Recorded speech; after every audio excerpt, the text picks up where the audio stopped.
And the Giants have won the toss and they'll receive. And Al Del Greco will be kicking off for the Packers. The Giants will send Phil McConkey and Solomon Miller back. McConkey on the left. There is McConkey, who played 4 games for the Packers this year. You don't have to wonder whether he's pleased he's back in New York.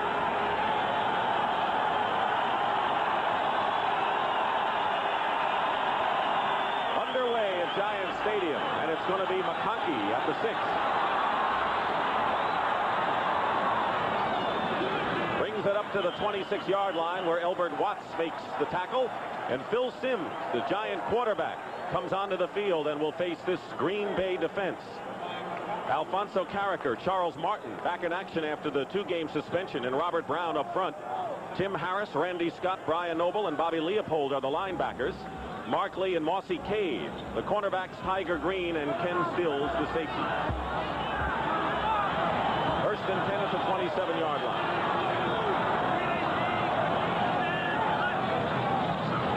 And it's Joe Morris with a hold. And Joe Morris close to a first down. Tiger Green on the tackle. And a good block by Maurice Carthen. The rest of the offense, along with Carthen and Morris in the backfield, Bobby Johnson and Stacy Robinson are the wide receivers. Mark Bavaro's the tight end. Benson, Ard, Oates, Godfrey, and Nelson up front. And it's a Giant first down without a huddle. At the 37, Morris again. And he picks up a couple, and again, Tiger Green is there to make the stop. Interesting, the Giants going with a no-huddle offense. They're going to do it again. Phil Simms calling the play at the line of scrimmage. Well, this will give their opponent in the playoffs something to think about. Second and 7. First pass of the day. Simms finds Carthen. Stopped at the 39-yard line. Short by 2.5 yards of a first down. It was Tim Harris with help from Tiger Green on the tackle. And again, a no-huddle play. The 45. Morris will be stopped, and the Giants will have to kick, and it was Green, but Charles Martin coming in also on the play, and Tiger Green was involved in all of the Giants' offensive plays on that opening series. Not a bad way to start the game if you're Tiger Green, and that's really something unusual. The Giants haven't shown the no-huddle all season long, and you have to believe that's for somebody to see in the playoffs. And one of the big threats that Bill Parcells worries about is Walter Stanley. You watch Thanksgiving Day, you know what he could do. Sean Landeta, Pro Bowl punter, will kick.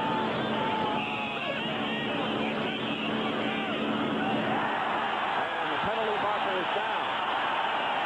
And on a 4th and 3, if that's against the Packers, the Giants will have a first down. It is downed by Greg Lasker at the 1. It looks as if I would automatically assume that may go against the Giants. The center was bobbing his head. I wouldn't assume that's going to be against the Packers. Fred Silva is our referee, and the Giant offensive line started to come on the field, and now they're going off. I think the Giant snappers moved his head. That was a 54-yard punt by Landeta. False start on the center. 5 yards and a re-kick. You're not allowed to draw the defense off sides. Let's take a look at the center position right now. Is there head movement? Is there body movement before the snap? Yes, there it is. That's an illegal play. Good call by the refs. Bernell Dent of the Packers was drawn off, and so Landeta will now kick from inside his 25. And there goes Walter Stanley, whose 83-yard punt return for a touchdown won the Thanksgiving Day game over the Lions. Good kick by Landeta. Great kick. And the Giants will down it at the 1.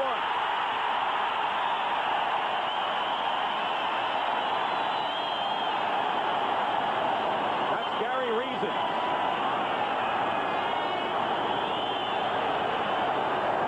The question is, did the ball go over the plane and bounce in? And apparently it did. And Bill Parcells dreams of a Packer drive at the 1.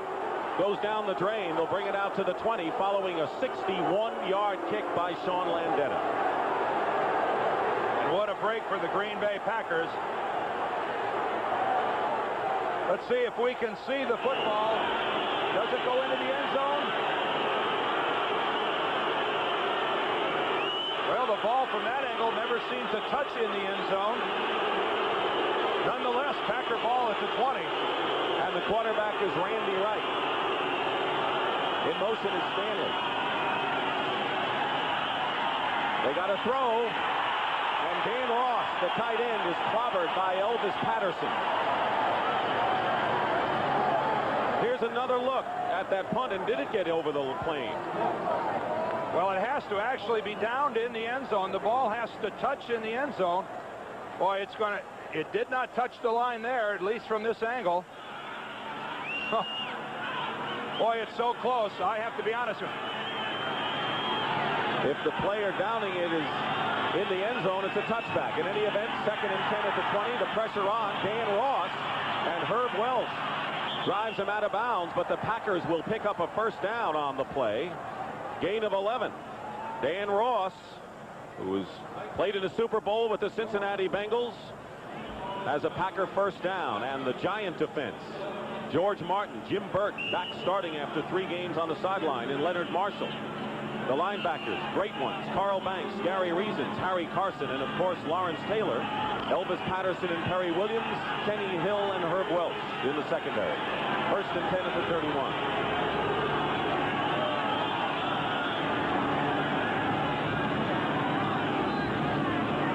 And Gary Ellis, they get Paul Caruth, carries out to the 35-yard line, and a gain of about 4. Stopped by George Martin. Ellis and Caruth, the running backs. Eddie Lee Ivory and Walter Stanley, the wide receivers. Dan Ross, the tight end. And the offensive line, Ken Rutgers, Tom Neville, Carl Swanke, Ron Hallstrom, and Alan Weingrad. An offensive line that Boris Gregg likes very much. 2nd and 6 at the 35.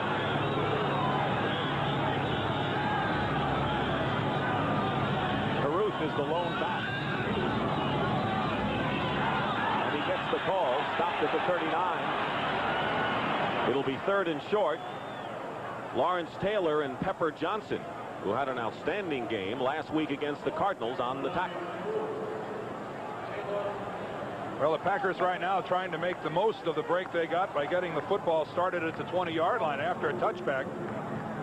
Again, I never saw the football go into the end zone, and it didn't appear that a player touched the football who was in the end zone. So my viewpoint, it looks like a pretty good break for the Packers, and they're going to try to keep the drive alive. I agree.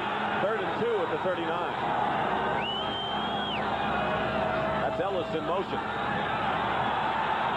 Randy Wright goes to Ellis, who drops the ball incomplete, and he would have had the first down with ease. Byron Hunt was closest to him. So it's 4th down, and now the Packers will have to kick. Ellis normally sure-handed, and that's Bill Renner, who was re-signed when Don Bracken, the regular kicker, slipped in practice. There's Phil McConkey, who goes back for the Giants. 4th down and 2.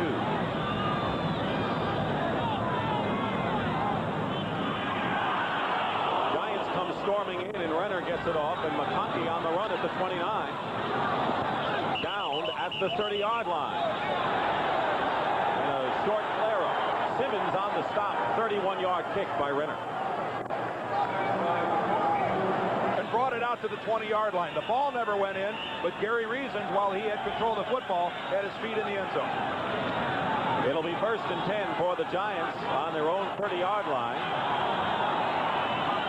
Just under 11 minutes remaining in the first quarter. That's Bobby Johnson. Sims up the middle. Bavaro open and gets about 9 yards. Ken Stills makes the tackle. Mark Bavaro. Well, and Bavaro and Ken Stills exchanged Christmas greetings. They're early in the ball game. What did Bill Parcells tell us coming into this game with the Packers? Well, he said that Tiger Green and Kenny Stills are a couple of guys they're going to watch out for, that they really walk a fine line between making some hits. Bavaro wide open, gets the opportunity to turn upfield, and Stills takes him low with a good tackle. But Bavaro didn't like what was said afterwards. 2nd and 1, McConkey replaces Bobby Johnson. Joe Morris straight ahead. Penalty marker down, and Morris has a first down into Packer territory at the 43. 18-yard gain. Bobby Leopold and Tiger Green on the tackle. On the tackle, number 22, 5-yard face mask. And that was Mark Lee. So when you talk about Green and Stills, it was Mark Lee on the personal foul face mask on that play.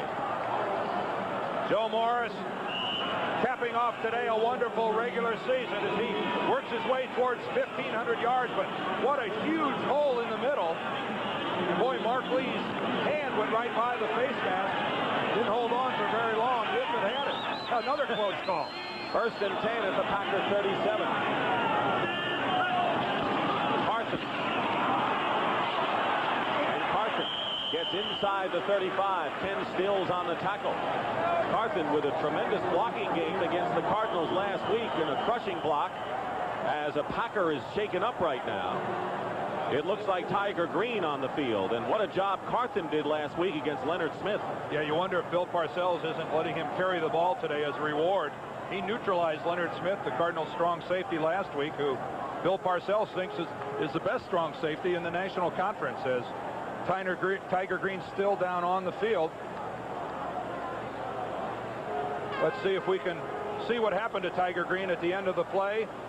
Joe Morris, this time being the lead blocker for Carthon, puts Green flat on the ground, and during the block it looks like there was a problem somewhere with Tiger's leg. Well, I don't want to speculate whether it's a knee or an ankle.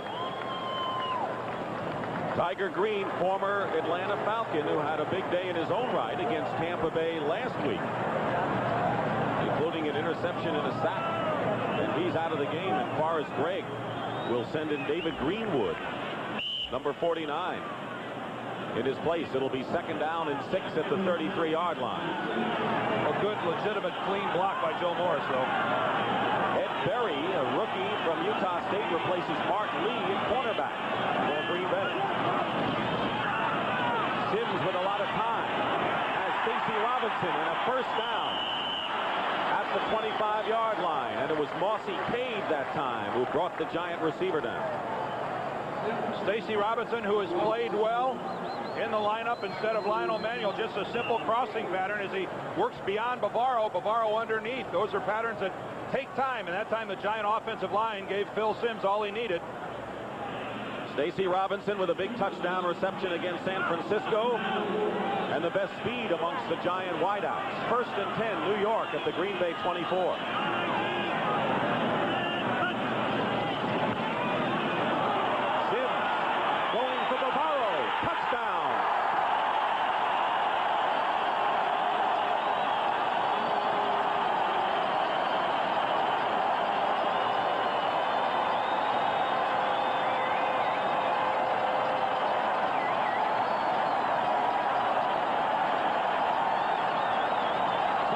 This week, how do you describe your play? And he said, I don't describe it, I just go out and do it. 3rd touchdown reception of the year for Mark Bavaro, and the Giants lead at 6-0. Rutledge will hold, and Raul Alegre, who has been perfect in conversions this year, 26 out of 26. And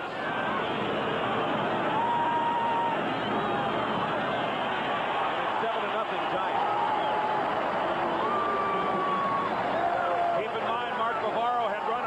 Crossing pattern that drive. Phil Sims was 3 for 3, and the play that set it up was Joe Morris's 18-yard run and then the face mask penalty.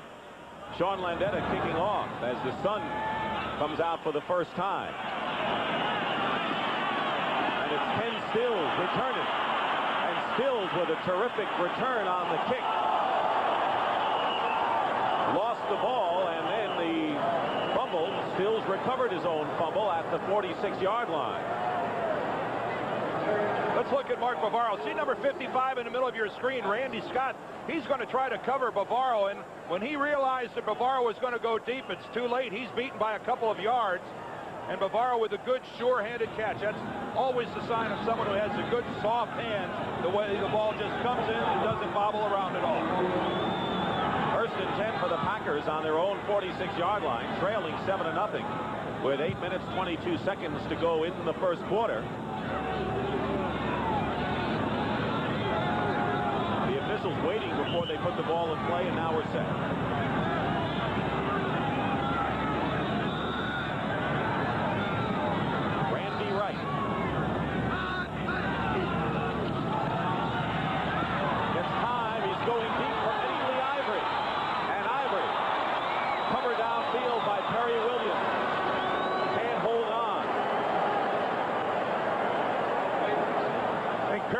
heart is beating a little faster on his way back to the huddle. As we see right here, he's beaten by a good yard and a half by Ivory, who has to work back to the middle of the field, and or that ball was catchable. That was a perfectly thrown pass by Randy Wright. It would have been an excellent catch, but the ball was there. According to Forrest Gregg, he says Randy Wright is easily his most improved veteran. He likes this third-year quarterback. He likens him to Bart Starr with his leadership. He's kind of player. Ball on Caruth, the lone back on 2nd and 10. Wright gets hit as he throws and was going for Ivory, and Lawrence Taylor let Randy Wright know that he's in for it today. Lawrence just works in from the outside, kind of a delay, working against the left tackle Ken Rutgers, but it's when Wright is forced out of the pocket to come up towards the line of scrimmage that Lawrence comes in for the late play. Good thing he did, because Ivory was wide open on the play. We talked about Taylor needing 2 sacks to beat Mark Gastineau's all-time record, but keep in mind that Dexter Manley is only 3 sacks behind Taylor, and he's playing tomorrow against Philadelphia. The worst pass-protecting team in the league. By far. 3rd and 10 at the 46-yard line. Wright hits Ivory at midfield, and that's where his forward progress is. Perry Williams made the hit, but they're 5 yards short of a first down, and the Packers will have to kick it away again. Well, it's not always glory if your name is Lawrence Taylor. Sometimes you slip and fall just like mere mortals, and sometimes you get knocked down like mere mortals. Take a good look at that. You don't see it very often. Bill Renner will kick to Phil McConkey for the Giants at 7 minutes and 40 seconds on the clock in the first quarter. And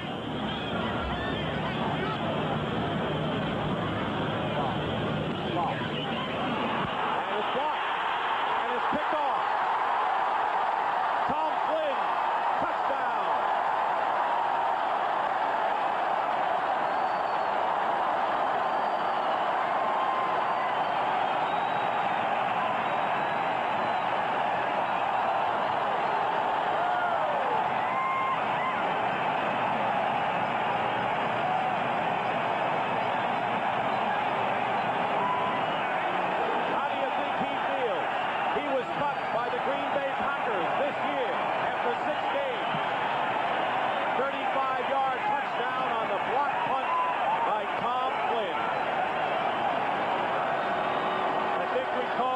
Equivalent of an unassisted triple play.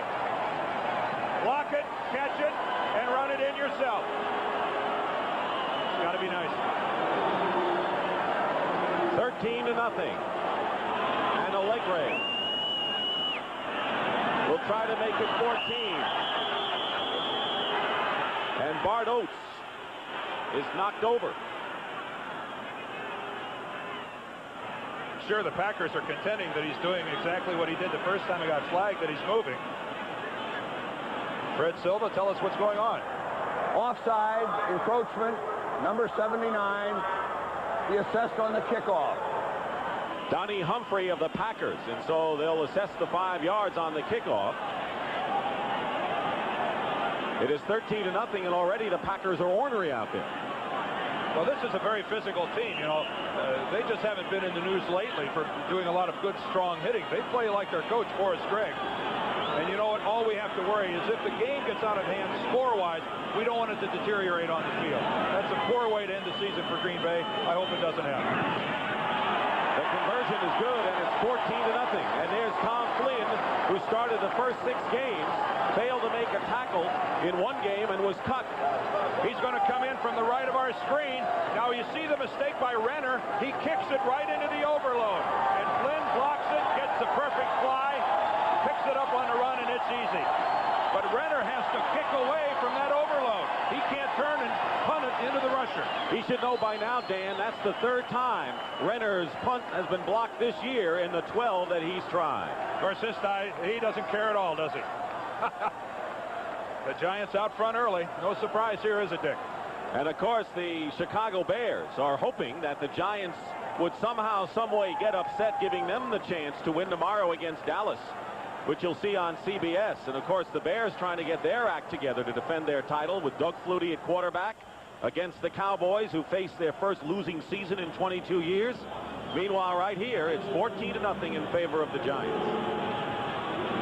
Green Bay has to settle down right now and not try for the big play. I know you've heard it a million times. Not try to do it all at once. The fact of the matter is they're not capable of doing it all at once. They've got to be careful, stay within their limitations.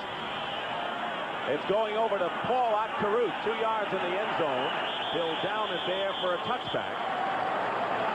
And the Packers will take over on the 20-yard line. Well, coming up following this game, NCAA college basketball. Number 5 ranked Illinois against number 4 ranked North Carolina.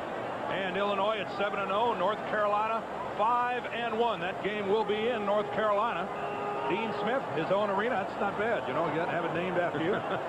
Doug Altenberger, he has that 3-point range for the Fighting Illini, and Kenny Smith, the senior, leading the Tar Heels. Think this will be Stockton Stadium Sunday? Don't think so. Don't bet on it. 1st and 10 at the 20. And that's Gary Ellis.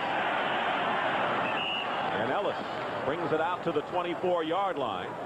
Packers coming in averaging less than 100 yards a rush, facing the top defense against the run in the conference. Banks and Reasons on the tackle, and Forrest Gregg has made a lot of wholesale changes this year. Well, he said in the past that he's very disappointed that he was the coach of an 8-8 ball club, and he didn't want that to continue. And while 8-8 must look pretty good from where they're at right now, he's got to be.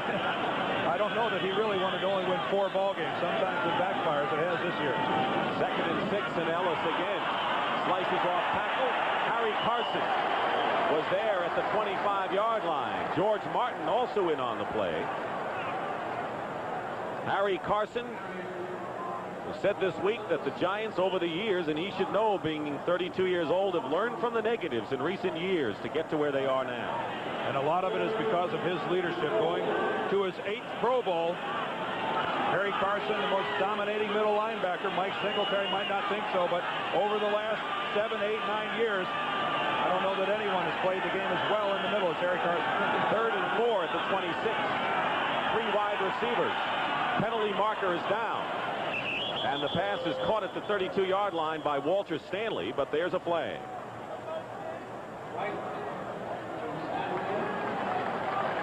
Against the Packers, illegal procedure.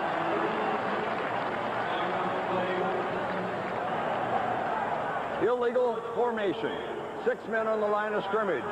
5 yards, repeat of 3rd down. We've been talking about Carson, and these are the rest of the Giants who made the Pro Bowl team. Of course, LT going 6 for 6. The one that's really interesting, a couple I find interesting, Brad Benson, NFC Offensive Player of the Week 2 weeks ago. Jim Burt going his first time. Sean Landeta, you remember the punt last year in Chicago. I thought that might have been his last punt for the New York Giants. That might be comeback of the year. 3rd and 9 at the 21 after the penalty. Right. Goes cross field. Incomplete to Paul Otkaruk in a crowd.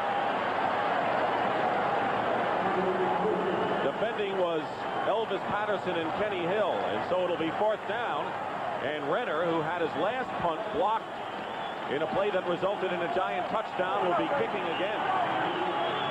And he better take a good long look as to which side the overload is going to come from and kick it away from that.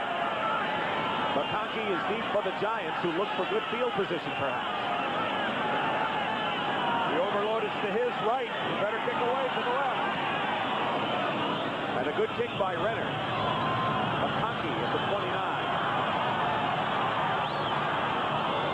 And a good play by Mark Lewis for the Packers. 4 and 1 touchdown pass. 1st and 10 at the 33 for the Giants.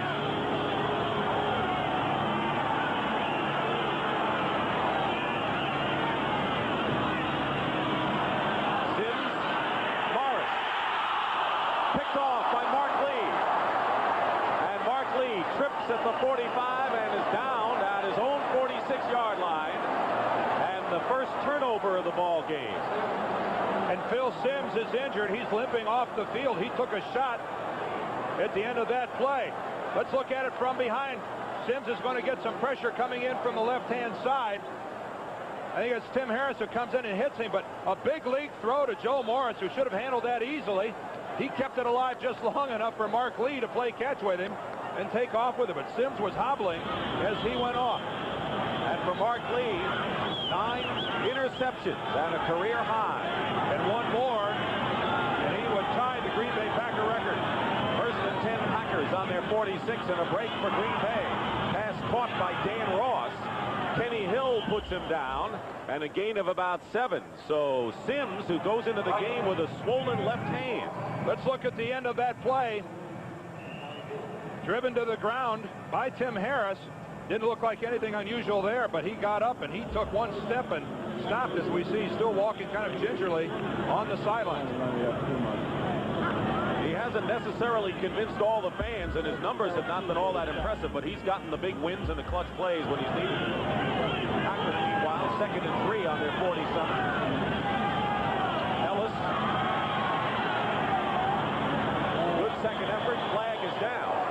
Ellis close to the first down yardage. Gary Reasons and then Harry Carson in on the play. But there's a penalty. And it goes against the Packers. That would have nullified a first down. Did nullify one. Offense, number 81. Holding. Repeat. 2nd down. That's Ellis, who carried the ball, and Dan Ross, the veteran tight end, who is holding on the play. So instead of a first down, it'll be 2nd and 13 for the Packers on their own 43. Now the heat will be on. Lawrence Taylor, 2nd half away from time. They have to wonder if he'll be back in coverage on this play. Somehow I think he might be in the backfield. And now Randy Wright moved Ross, strong side left, the tight end. Wright has time, flips it to Ellis, who drops the ball. Incomplete pass to normally sure-handed Gary Ellis out of the backfield. And it'll be 3rd and long. The Green Bay Packers want to put a tight end in front of Lawrence Taylor. Here's Taylor standing right here. We're going to bring a tight end over and put him in his face. Taylor's going to move back to the weak side. The games people play. Here comes Ross. Taylor says, bye-bye. I don't want anything to do with you. I'll rush from the weak side.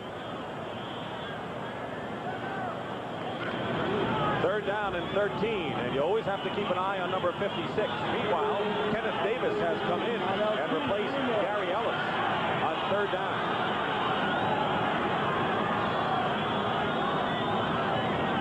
Inside handoff to Paul Farouk. Gets nothing in a fumble. And the Giants recover. And it was Jim Burton who recovered the fumble for the Giants.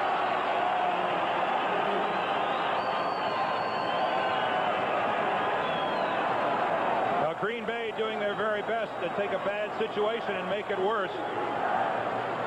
This time turn the ball back over to the Giants. Let's see if we can see Kurt's fumble inside. Well, the ball definitely comes out before he's down on the ground, and it comes right down between the legs of Jim Burt, who just picks it up and cradles it. So, turnaround is fair play. Morris fumbles. Actually didn't fumble, but bobbled the ball so the league could make an interception, and now Caruth turns it around and gives it back to the Giants. And these are the kind of errors you saw we had today. The most spectacular one was the block punt touchdown by Tom Flynn. And the Giants have the ball in Packer territory at the 45. Morris. And Morris can't get away from Tim Harris, who has been the outstanding defensive player for the Packers this year. Rookie out of Memphis State, leads the team in sacks. And a loss of 1 on the play. Tim Harris, a player that Forrest Gregg thinks is his best athlete up front. He's 6'5", 235, and by far and away their most skilled pass rusher. You think it might come from the defensive line, but Timmy Harris from his outside linebacker position, sometimes he even gets down like a down lineman. 2nd and 11 at the Packer 46. Sims up the middle, and it's caught by McConkey inside the 25. Mark Lee tried to get a hand on it. It almost did. McConkey with a catch, 23 yards. Working from the slot position, it's just man coverage. Working against Mark Lee, takes the outside, and then, boy, that's just a perfect throw. And boy, what a nice catch that time by Phil McConkey. Sims Gibbs again, though, sat in the pocket, didn't have anyone in his face, didn't get it afterwards. That's the way a quarterback gets confidence.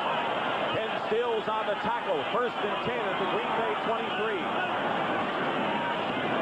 Morris tripped up, and he might have gone all the way if he had not been by David Greenwood. And there's Phil McConkey, who on his locker still has his name and number that he had in Green Bay.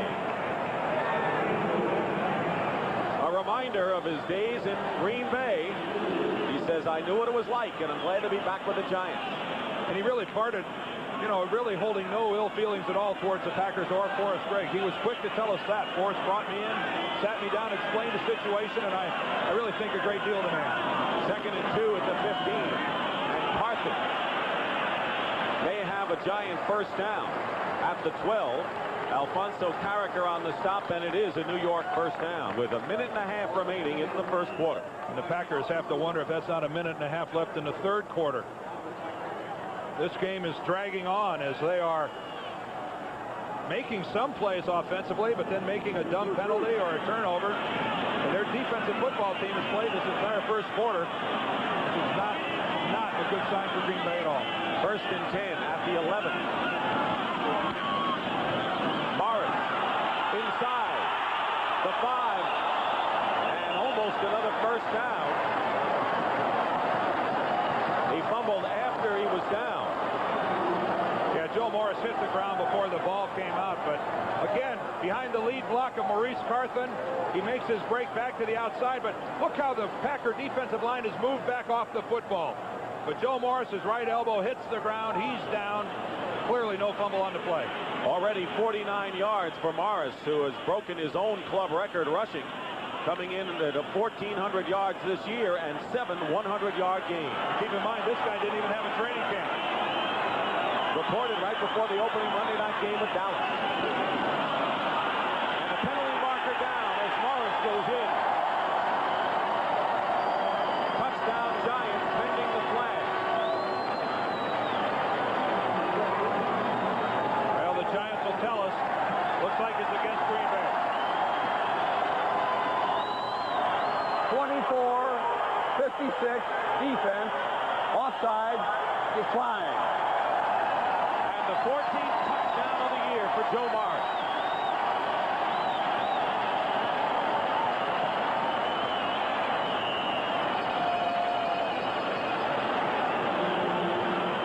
And a 20-0 first quarter lead, and the Giants obviously not taking any chances here in their final game of the year to nail down the home field advantage. And now Raul Alegre.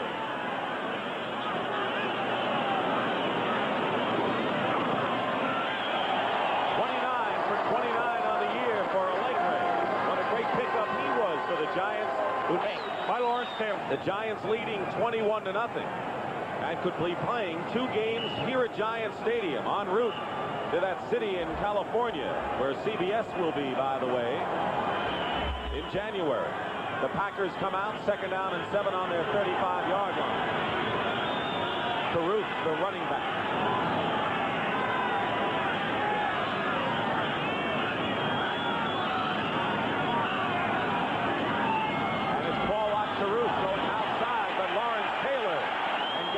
It was Reasons who comes up to make the play. We give Taylor enough credit. Let's have Gary Reasons, who's had an outstanding year, come in. How do you measure the worth of this linebacking core to the New York Giants? Normally on a football team, you'll see a free safety, somebody like a Ronnie Lott, who might be the leading tackler, or one of the defensive linemen works in there, somewhere in the top 4 or 5 players. On the Giants, Banks, Reasons, Carson, and Taylor are the top 4 tacklers. 3rd down and 8 at the 34. Pressure for Wright, flag down, and the ball caught by Eddie Lee Ivory. It would be enough for a Packer first down. Herb Welsh on the stop, but there was another penalty, and most of them have gone against Green Bay so far. Not this time, and that will be declined. And 56 defense. Offside. Overzealous was Lawrence Taylor, and it'll be a Green Bay first down at the 47-yard line, a gain of 14 to Ivory. LT on the line of scrimmage. He must have been lined up offsides as He didn't take a step before the snap of the football, but you know, I don't want anyone here to lose sight of the fact that I think Randy Wright is throwing the football exceedingly well. The Packers have made mistakes that have brought back some of his plays, but I'm very impressed with him here early. First and 10 at the 48. Another flag down, and Kenneth Davis is also down. Just shy of midfield by Kenny Hill. And 2 more flags came in after the play. I think every official got rid of his flag while he could. The Packers were holding on the play. Opening minutes of the second quarter. Forrest Grake's Pack trail 21-0. 65 offense, holding. 81 offense, holding.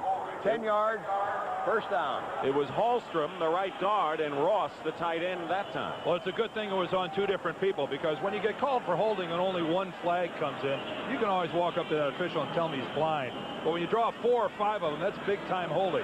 That time, though, luckily for Hallstrom, Ross was in on it as well. Is there ever any small-time holding? Yeah, the ones you don't get caught for. First and 20 at the 38 following the penalty. Up the middle to Kenneth Davis to the 41-yard line. You talked about the linebackers and how they are impressive in the Giant defensive core. You'll see it here, and keep in mind that not only do the Giants have 4 good ones, they have 8 outstanding linebackers. Yeah, they have a backup core, guys like Andy Hedden and Pepper Johnson and Byron Hunt that could start for other teams in the league. But that 49% for the linebacking core, that's unusually high. And you know what that means? When you don't see a defensive back in your leading tacklers, that means nobody's getting into your secondary. You know, when you see a guy in the secondary as your leading tackler, that means there's a sieve up front. And the Packers will call a timeout. And the Giants have brought in 2 rookies, Eric Howard and Eric Dorsey, up front, as Parcells likes to use a lot of people on defense in 1 year. Are well toward that goal as they lead at 21-0. Second and 15 for the Packers on their own 42.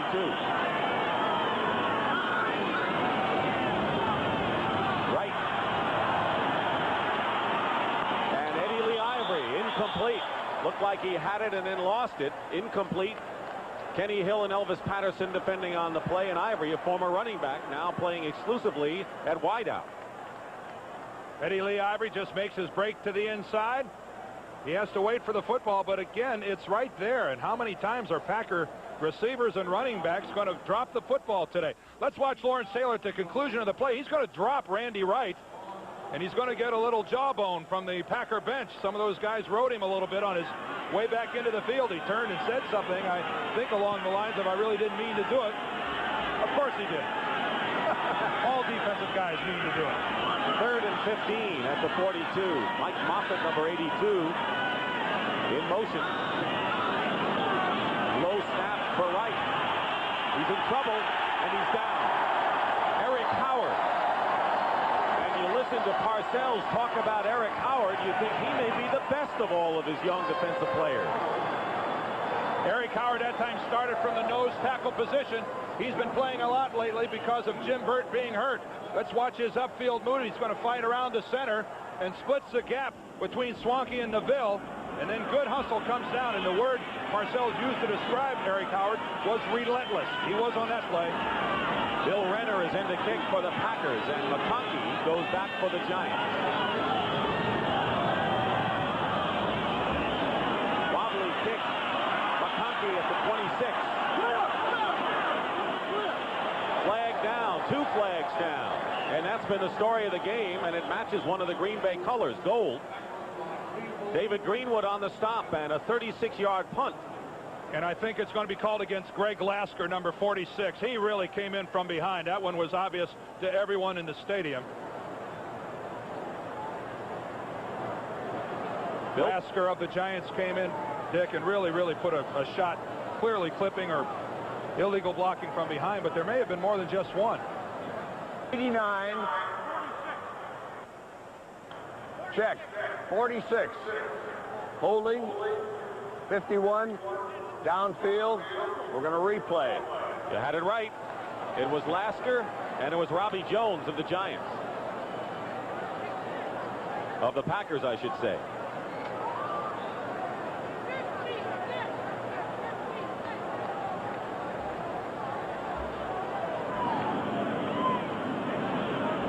Header will kick again to McConkey, who returned that one 10 yards.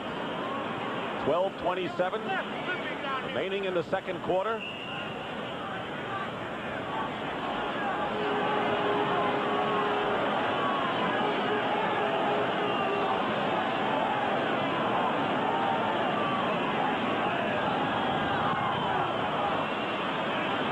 Line drive kick, McConkey at the 22.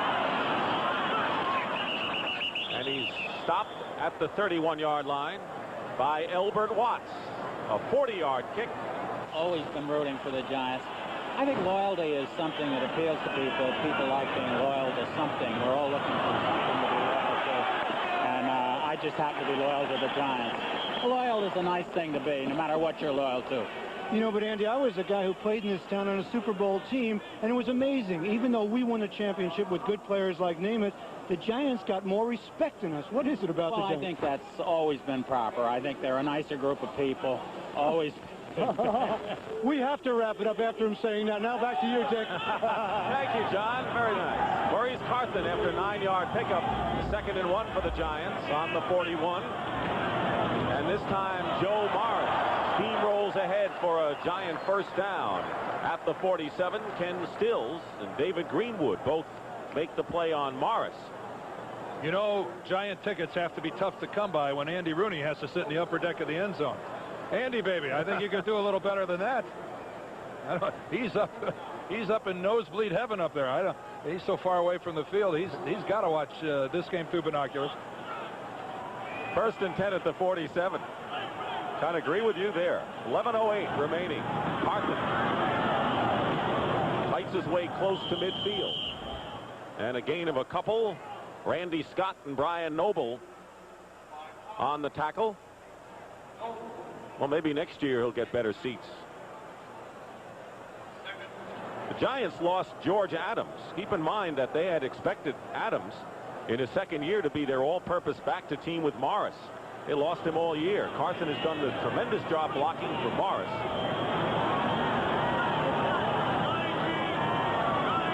That has come through admirably. 2nd down and 7 at midfield. Sims wide open to Stacy Robinson. He'll have the first down at the Packer 39, and David Greenwood brings him down. Boy, and you talk about a cushion. Stacy Robinson this time working against Ted Edbury, rather, the left corner, who's dropped clear out of the picture. You don't mind giving a guy a little room to let him work underneath you, but I think 15 yards in Barry's case may have been a little excessive.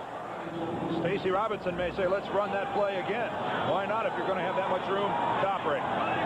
Good numbers for Sims so far. More important, the 21-0 lead. Under 10 minutes to go, Joe Morris with a good cut inside to the 31-yard line. Alfonso Carricker makes the stop. He has 68 yards, Morris, and not far from first down yardage. Joe Morris, one of the things he does so well is change of direction. Watch what he does to Bobby Leopold, the linebacker, when Morris comes in. He's going to cause him to spin all the way around. Joe Morris will fake to the outside, back to the inside. He spins Leopold all the way around, and he just stands there helplessly. One of the things Morris does so well, change of direction. 2nd and a long one. Lee Roussan is in the game, but Carthen carries and fights his way for the first down. See where they spot the ball at about the 29. It'll be close as the officials check the sideline marker. It looks to be a first down, and it is for the Giants with 8 minutes and 45 seconds remaining in the first half. Mark Bavaro with a touchdown reception from Sims, a beauty, 24 yards. Joe Morris with a 3-yard run, and Tom Flynn's blocked punt returned 35 yards have accounted for the 3 scores. 1st and 10 at the Packer 28. Carthen, the setback. Sims gets hit from behind as he unloads by Brian Noble, who was blitzing from inside linebacking position. I don't know if Phil Sims realizes how close he came to taking one right in the back. He ended up without even taking a shot, just having the ball hit and his throwing arm.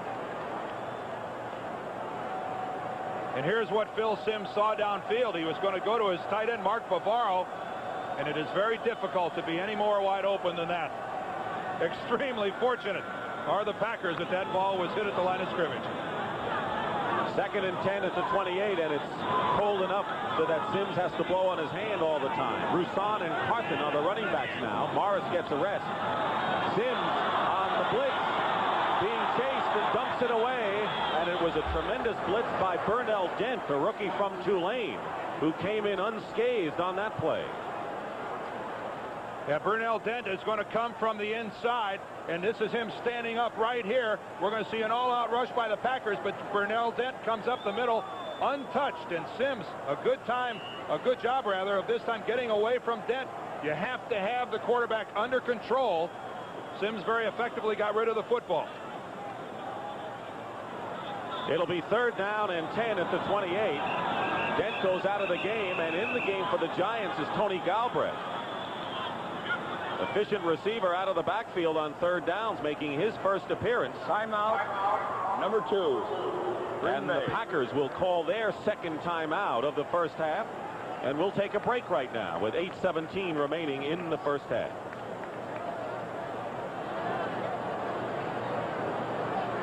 The winning edge, almost equal of what the Giants are doing. 3rd down and 10 at the 28. And they may be here 2 weeks from today.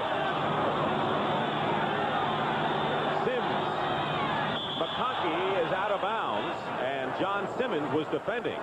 The Rams and the Redskins will meet in the wild card game, and if the Redskins win, Washington would go to Chicago, and the 49ers would come and play the Giants here at Giants Stadium.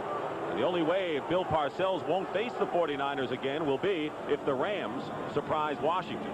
And the 49ers and the Giants have already played one time this year, and that was on a Monday night. San Francisco had a 17-0 lead and blew it and lost the ball game. Raul Alegre with a 46-yard field goal attempt to try to stretch the Giant lead to 24. And the kick is perfect. Raul Alegre has kicked 10 field goals in his last 12 tries. And this matches his longest field goal as a Giant. It's 24. And when you go into the Giant locker room and try to talk to Raul Alegre about it, I mean, it's like, I don't want to jinx myself. I don't even want to talk about it. I'll see you after the season. Gary Ellerson at the 1, returning for Green Bay. And Ellerson takes it down to the 24-yard line. 24-0. Let's tell you about tomorrow on CBS. It all begins at 12:30 with the NFL Today.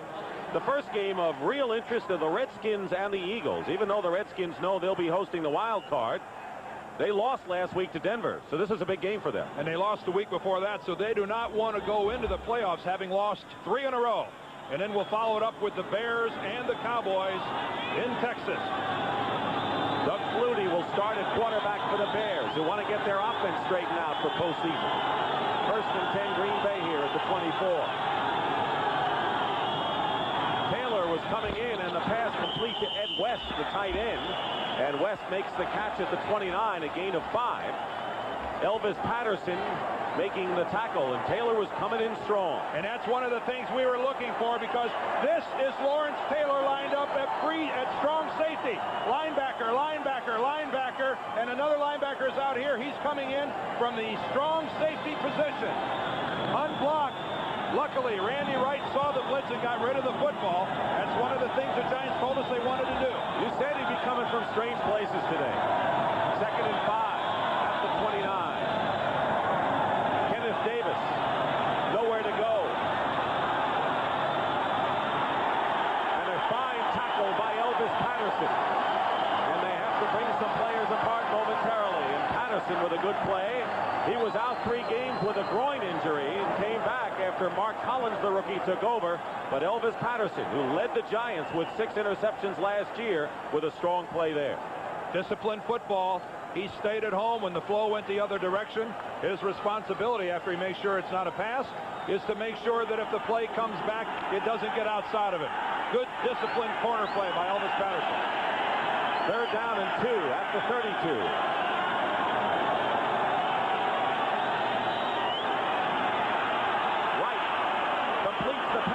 Nolan Franz, and a penalty marker is thrown from way deep in the backfield, defensive backfield. It would be a Green Bay first down. Perry Williams on the tackle.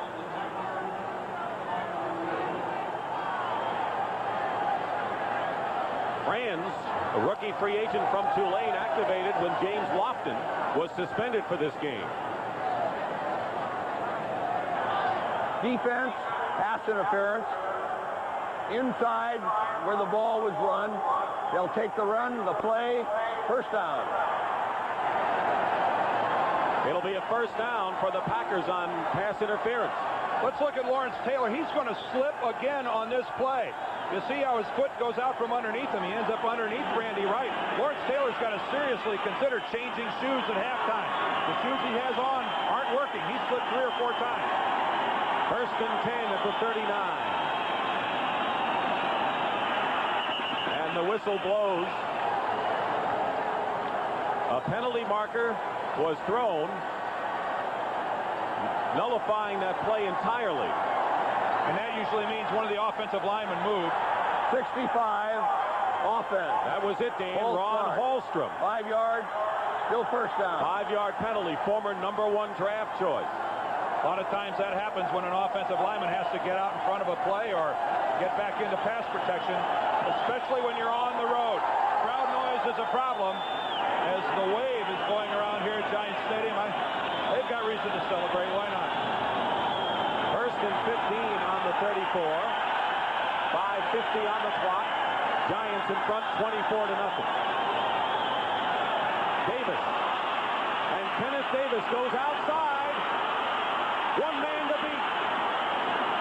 And is brought down by Kenny Hill at the 16-yard line.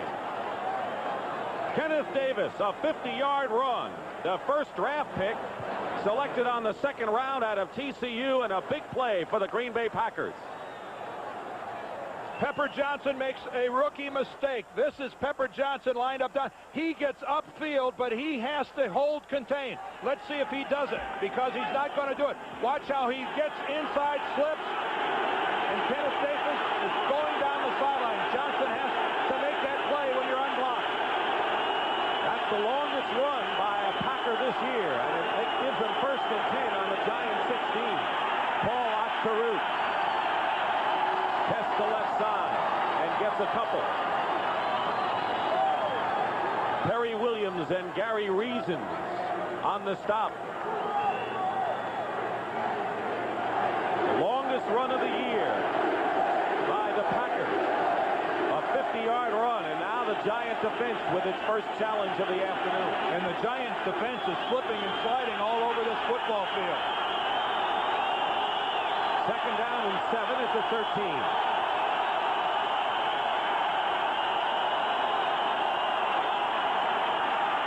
Wright has Ivory, and Eddie Lee Ivory will go in for a Packer touchdown. And Randy Wright, sparked by the 50-yard run by Kenneth Davis, concludes the drive with a pass to Eddie Lee Ivory, and the Packers are on the scoreboard, trailing 24-6. Like I said earlier, Randy Wright doesn't appear to be a quarterback that easily loses his composure. He's remained solid in the pocket. He's been pinpoint with his passing, and now he's finally getting some help from his receivers and backs. They're holding on to the football. Al Del Greco with Joe Shields, the third quarterback, holding. And the kick is good, and it's 24-7. And for Ivory, that's his first touchdown reception of 1986. It's just man coverage. He and Perry Williams, Eddie Lee Ivory, going to work underneath. And Williams gives him the big coverage, heads for the goal line, and the Packers, not all the way back, but they're working on it. For Randy Wright, who has had 4 passes dropped today, and a gutty quarterback, only the second Packer quarterback in history to pass for more than 3,000 yards. Lynn Dickey did it 3 times. And it's 24-7. And Del Greco will be kicking off for the Packers. McConkey and Solomon Miller are back.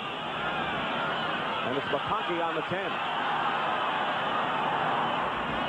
Down shy of the 30-yard line. Well, Christmas Day is a big football basketball doubleheader on CBS. First, Tom Heinsohn and I will call the action from Madison Square Garden. Michael Jordan, there may be no better individual show, Dan, in the NBA, brings the Chicago Bulls against the New York Knicks. And then we'll follow that up with a little football. How about the John Hancock Sun Bowl? Don James will take his Washington Huskies against Ray Perkins and the Tide of Bama. That starts at 2:30 live Eastern time. And, of course, Ray Perkins has been on the floor of this stadium before. And Don James, the guy you're associated with. He recruited me to go to the University of Michigan. And now the dean of Pac-10 coaching. Well, that must mean he's the oldest in the point of service. No, he runs their school. Joe Marcus goes to the 32-yard line, a gain of 3. As you see the time, less than 4 minutes to go in the half. Burnell Dent and Tim Harris on the stop. 24-7 the score, and that momentarily quieted the crowd. But the Giants firmly in front in this game.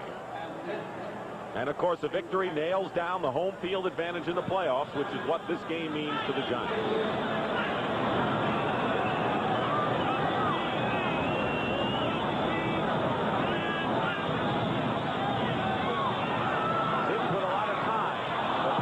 Wasn't there. Stacy Robinson, the intended receiver, covered by Ed Berry. Now, Sims is a guy that did not get named to the Pro Bowl this year. And a lot of his Giant teammates are upset about the fact that he didn't get named. They thought because of how well the Giants have done that Sims should have been there. The two NFC quarterbacks are Jay Schrader of the Washington Redskins and Tommy Kramer of the Minnesota Vikings, with Kramer being the starter. The thing that hurts Phil Sims coming into today's ball game was an 18 touchdown passes against 20 interceptions. That's a poor ratio. 3rd and 6 at the 23. Sims under pressure, dumps it off to Galbraith. Tony Galbraith brings it up. Flags fly again.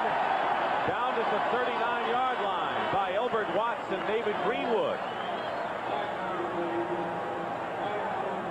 That was Sims' first completion, Dan, excuse me, after 4 incompleted passes. And I was going to say, what a job he did staying alive. That should have been a sack.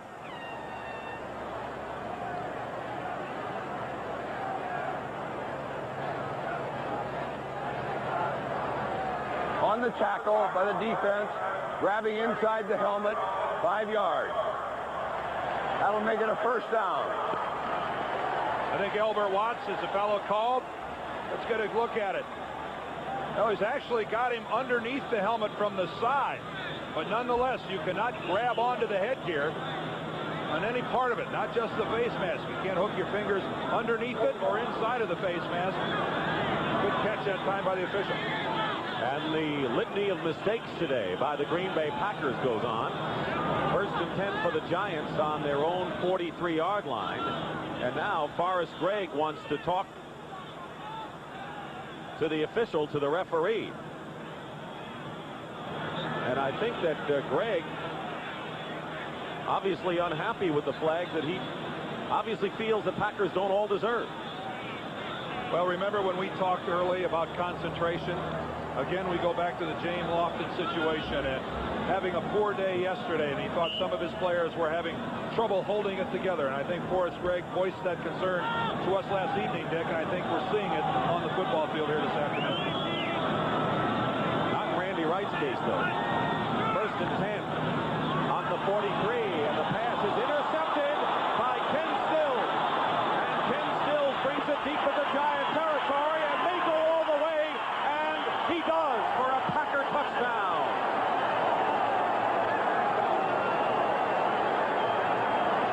Packers get back in this game. A 58-yard return from an interception by Ken Stills, and it's 24-13. And this is a pass that just floated on Phil Sims. He's trying to find Mark Bavaro, but he overthrows him badly. And Ken Stills, who was playing deep zone, just stood and waited for the football. But what an effective job he did. And look at the block by Robert Brown on Phil Sims that allowed Stills to get the touchdown. But a poor pass that time from Phil Sims. Overthrew Bavaro by a good couple of yards. First interception of the year for Stills. And Al Del Greco converts for the Packers, and all of a sudden, after a 24-0 lead and 2:52 remaining, the interception by Sims, and the Packers now trail 24-14. 5 or 6 minutes ago, I think the Giant bench reflects Giant Stadium. A lot of mumbling going on out there, Dick. The wave has stopped. Yeah, the wave calmed down in a hurry. Packers had scored 14 points in 1 minute and 19 seconds, and the look on Phil Sims' face show you probably the look on all the fans' face as well.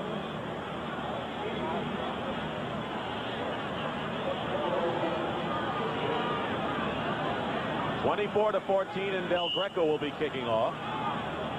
McConkey on the right, Miller on the left for New York.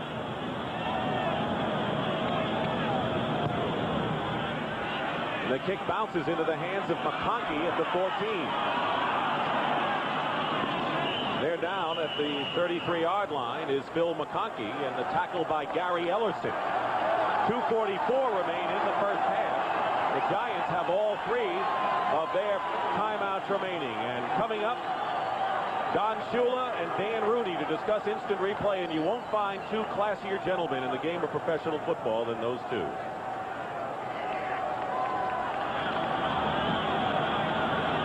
First and 10 at the 33.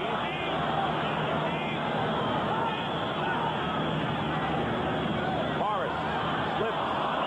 You think Morris ought to change his shoes too? What's going on out there? Well, let me tell you something. This field is slick. And every time that I played on a field that was slick, I wore a new pair of shoes because the cleats are sharper around the edges. And I really have to wonder if a lot of the Giant players are wearing new shoes because they're really slipping and sliding much more than the Packers. So you have to wonder if the Giants, who practice on turf an awful lot, maybe some of these guys shouldn't change shoes at halftime. Second down and 10 for the Giants on their 33-yard line.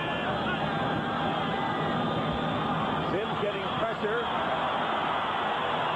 and is sacked. The whistle had blown, and it was Tim Harris with his 7th sack of the year. He leads Green Bay.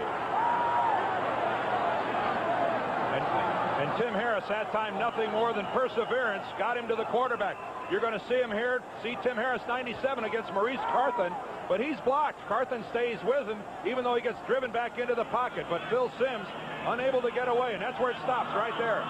In the grasp and under control, and the Packers take a timeout. They want to get the football back. It's their last timeout. It'll be 3rd and 23, and Tim Harris, a tremendous pass rusher and 6'5", tough to throw over when you want to do that. And for Phil Sims, who was just sacked, 3rd down and 23, back to the 20.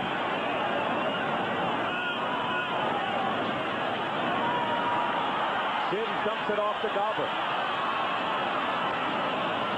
Down to the 26-yard line by Bobby Leopold and David Greenwood. It'll be 4th down and the 2-minute warning.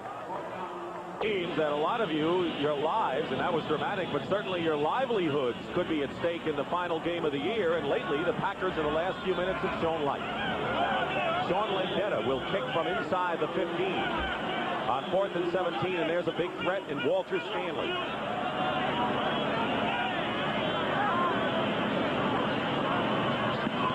Keep in mind the Packers are out of timeout, and Stanley at the 25.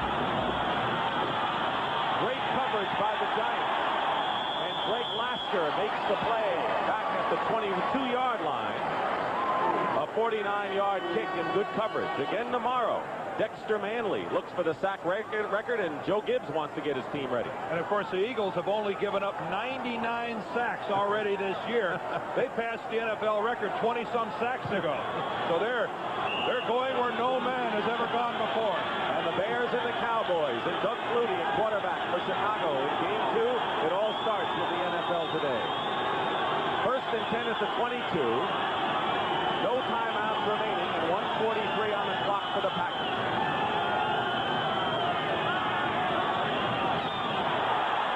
And a bad snap. And overthrown Mike Moffitt. And Wright really didn't have much choice on that play. No, he really didn't. He did a smart thing. Don't throw it to the middle of the field where even a tip or something might keep it alive. Go it into the bench and start again with no timeouts. The short little 5- and 6-yard pass is just exactly what the Giants are going to let them throw. They've got to work the sidelines with the deeper routes to try to make the catch and quickly get out of bounds. Giants led 24-0. The Packers scored 2 touchdowns in 1 minute and 19 seconds, including a Ken Stills 58-yard interception and touchdown, his first NFL career score. 2nd and 10 at the 22. Lasker follows Stanley. And the pass out of the backfield, Eddie Lee Ivory. And Ivory out of bounds. Welch riding him in a little stiff arm, and the Packers will stop the clock and get a first down after a gain of 21. And Ivory, even though he made the good catch and a good run on the sidelines, he's very close to drawing a face mask call. You know, if you're an offensive player, you can't go to the face either. And watch what he does to Welch with the hand on the face mask. I'm sorry, but that's a penalty all the way. There's no way that an offensive player can do that. What's good for the goose is good for the gander, and I'm afraid it doesn't work both ways. 1st and 10 at the 43. No argument.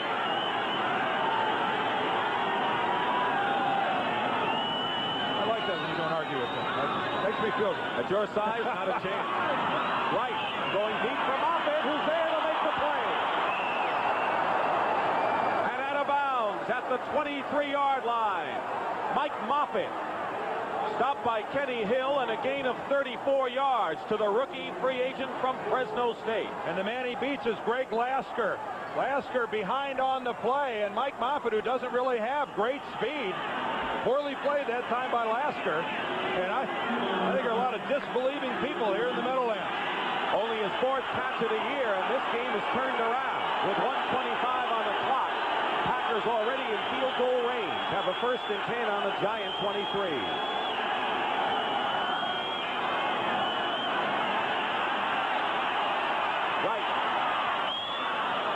Was trying to go to Nolan Franz and was directing traffic. Wisely stops the clock, and Dan, we've talked about him, but I got to admire Wright's poise. I do too, and he's getting some solid protection. They're neutralizing Lawrence Taylor. This time it'll be Ken Rutgers, number 75. He's just going to ride Taylor deep. No, that's not holding. He had his hands to the inside, and Lawrence Taylor is being taken away from the pass rush. Open downfield. Wow, can you believe that? Poor choice that time by Wright to go across the middle. 4 wide receivers, 2nd and 10 at the 23. Pass to Stanley, who's hit hard by Gary Reason. And the clock runs with 1:10.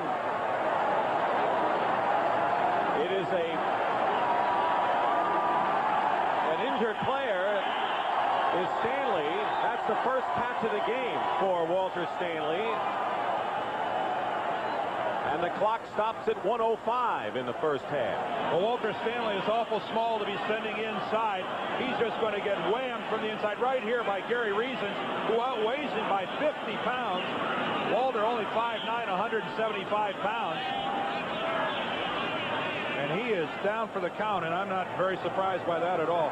And already, you know, the Packers with James Lofton suspended after his arrest on a sex offense charge, not playing in this game. Philip Epps on injured reserve.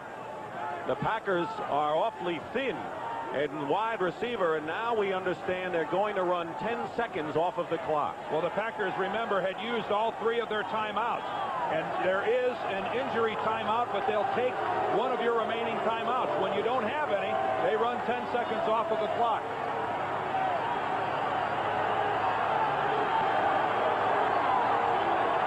Third down and 4 for the Packers on the Giants 17. Tied, and their 4th timeout. We run 10 seconds off the clock. They'll go from 1:05 to 55 seconds. Now, 3 weeks ago, the Giants rallied from a 17-0 deficit to beat the 49ers, so they know you can never have a safe lead at this point. Not saying that the Packers and Giants are even teams on papers, like the 49ers were a more formidable team, but you never know.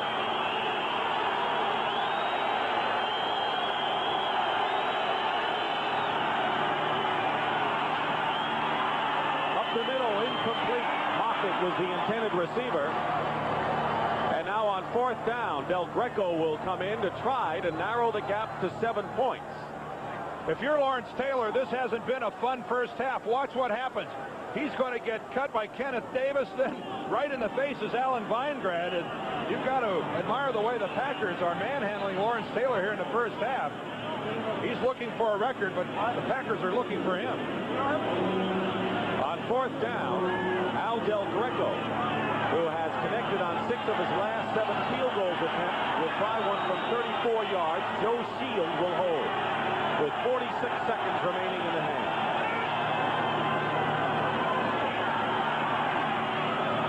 And this kick is good, and the Packers, after trailing 24-0, have come up with 17 consecutive points with 42 seconds to go, and the Giants are in a ball game. This game, the Giants were leading 24-0. The wave was rampant throughout Giant Stadium in this capacity crowd, and then the Packers have come back to furrow the brow of Bill Parcells to the tune of 17 straight points.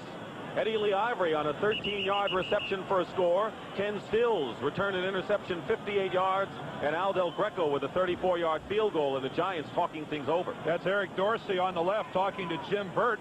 Dorsey playing a lot of nose tackle lately because Jim Burt, who's going to the Pro Bowl, has a herniated disc in his back and has really been bothered with it here towards the end of the year. And look at the change in complexion of this game in the total yardage story. And by quarters, Del Greco will kick off.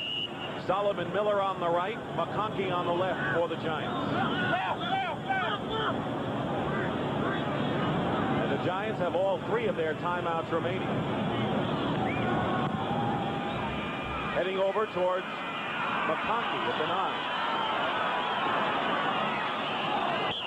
And he stopped at the 25-yard line, and it was Elbert Watts who has been guilty of a penalty earlier, and that's where the Giants will take over with 37 seconds and 3 timeouts. And Watts that time had a hold of McConkey's helmet and spun him around. Phil's going to the sidelines holding his head and neck. He'll be a little sore at halftime as the Giant trainers are going to take a look at him, but Watts that time definitely had a hold of McConkey's helmet. First and 10 at the 25. Tony Galbraith is in the lineup. Pass is caught by Galbraith, one-handed, and he is hit at the 26 and a gain of only 1, and it was Bobby Leopold and Tim Harris, the 2 outside linebackers, who came up strong. I need somebody to explain to me why the Giants aren't taking a timeout. This far back in their own territory, especially. That is poor clock management. Completes the pass to Bobby Johnson. That'll stop the clock at the 40 with 12 seconds remaining. John Simmons on the stop.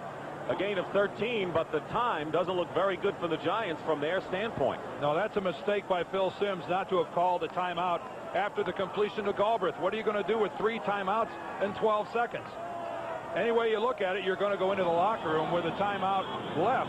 I don't know why he burned off at least 10 or 15 seconds by calling a play at the line of scrimmage.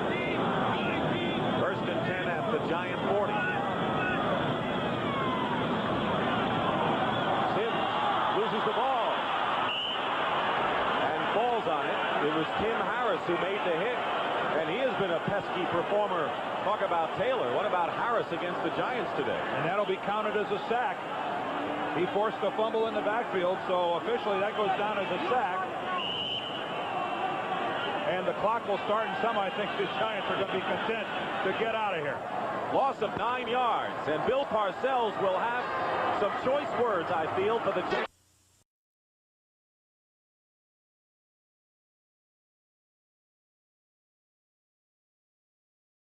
Sims came off the field after throwing that touchdown to Bavaro.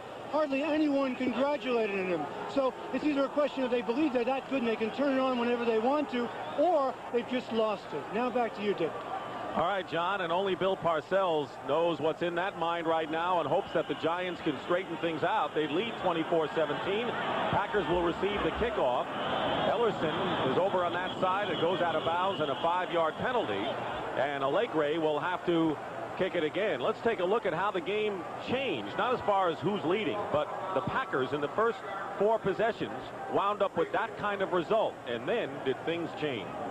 Along with some help from the New York Giants, but 3 consecutive scoring drives, 1 an interception by Stills that's run in, And we've got a field goal there that happened after another Phil Simms interception and one good drive where they started on their own 24 and went for 6. So the Green Bay Packers, a team that I think was ripe to be put away by the Giants, allowed to get back into this football game, and even though they're trailing by a touchdown, seem to be in control.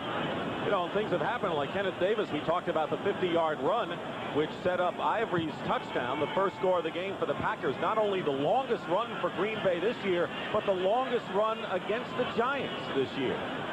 So that's the way it's been as Elbert Watts, the man in the middle, gets set. And it's Ellerson at the 8-yard line for Green Bay. Ellerson's second effort brings him beyond the 25. Robbie Jones on the tackle. So the Giant defense takes the field against the Packers. How about Randy Wright's poise in the first half? Well, I think it's been remarkable. Remember, even towards the end of the first quarter, we were talking about the fact that even though his team wasn't moving, you certainly couldn't lay it at his doorstep. Look at that, 11 out of 21, but that easily could be 15 or 16 out of 21 if you plugged those drop passes in and made them completions. First and 10 at the 26. Kenneth Davis and Paul Otteruth are the running backs. And it's Davis. Finds a hole, and Kenneth Davis. First down and more for the Packers. Out of bounds at the 42-yard line. The stop by Herb Welch and help from Kenny Hill. Lawrence Taylor this time lines up to the weak side. This is Lawrence. He's going to work upfield, but the lead block is going to keep him wedged to the outside. And Kenneth Davis is going to see Taylor to the outside, knows he has no choice, and the entire Giant defense caught to the inside. It's tough to blame Lawrence for that. He didn't allow him to get to the outside. Where were all the Giants? In the middle of the football field. They were on the ground. At the 43, first and 10, 16-yard gain that time. Paul Otteruth dives forward and is stopped at midfield by Kenny Hill. And Forrest Gregg was telling us he likes what Caruth has done, but Kenneth Davis has had a difficult time in picking up the Packer offense, and the two of them have looked pretty good so far. Well, his athletic skills are really something. Talking now about Kenneth Davis, but he is our leading rusher coming into the game. Keep in mind, their leading rusher with 427 yards. Phil Simms came into this game with over Joe Morris with over 1,400 yards. And yet they're moving the football on the ground against the Giants now. Second and 3, Davis. Not that time. Jim Burt. And they lost a yard or a half a yard on that play. It'll be third and about 3 for the Giants. Jim Burt, disappointed at not making the Pro Bowl in the 2 previous years, made it this time, as you know, and very anxious to come back, as Dan had mentioned, after missing 3 games. Minute and a half gone by here in the third quarter. Third and 3, Packers midfield.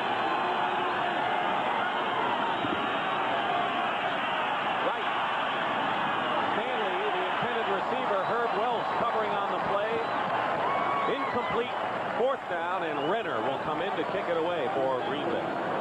Yeah, Stanley didn't have a chance at that ball. It's good to see Walter back in the football game. Remember, he had to go out after going across the middle and getting hit by Gary Reasons.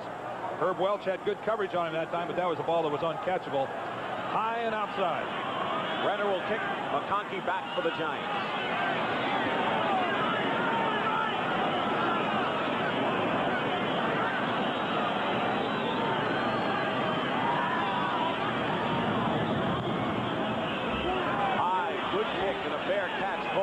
By McConkey, and it takes the Giant roll into the end zone for the touchdown. And a penalty flag is down at the line of scrimmage. After the 50-yard kick, Fred Silva will tell us about it. Ineligible receiver downfield by Green Bay. Well, that'll be declined, Kicking certainly. team number 53, illegally downfield, decline. First down. Bobby Leopold. There's Herb Welch, who's being tended to in the sideline. Welch was a 12th round draft pick in his second year out of UCLA. He said when the 11th round pick didn't play football, it kind of indicated what they thought of me. But he has come on and played consistent football. And playing in place of Terry Kennard, by the way, an outstanding player at free safety. Went out 2 weeks ago with a knee injury. First and 10 at the 20. Joe Morris. Morris to the 24. Gain of 4. Stills and Greenwood on that play.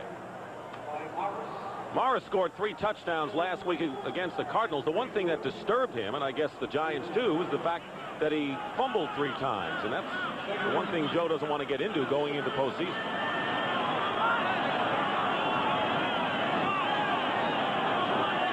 Second and 6 at the 24. Sims, short drop, completes to Bavaro. First down. Fumbled it out of bounds. It's still Giant ball at the 38. Ed Berry on the stop. In a game like this, go to your #1 guy to get back the control of the offensive momentum. And that guy's Mark Bavaro. Wide open on the play, working against Bobby Leopold. A harmless fumble out of bounds, but this guy is so good. And when you stop to consider, Dick, that he's only in his 2nd year out of Notre Dame, you really have to wonder how good can this guy end up being. And he's even a better blocker than he is a receiver. Joe Morris trying to change direction. Tackled by Bobby Leopold at the 41-yard line. Leopold, a former member of the San Francisco 49ers, making his 7th start of the season, and wears a Super Bowl ring from the '81 championship year, and then went on to the USFL. Second down and 8 at the 41. Just under 12 minutes remaining in the 3rd quarter. The Giants lead the Packers 24-17.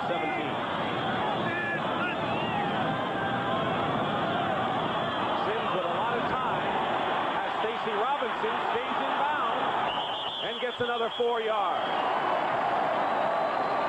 19 yards. Good moves by Stacy Robinson. Boy, don't you love to see that, working against Mossy Cade. Mossy gives him the outside, but the coverage is there. But Mossy he gets distracted somehow. But look at the move back to the middle of the field.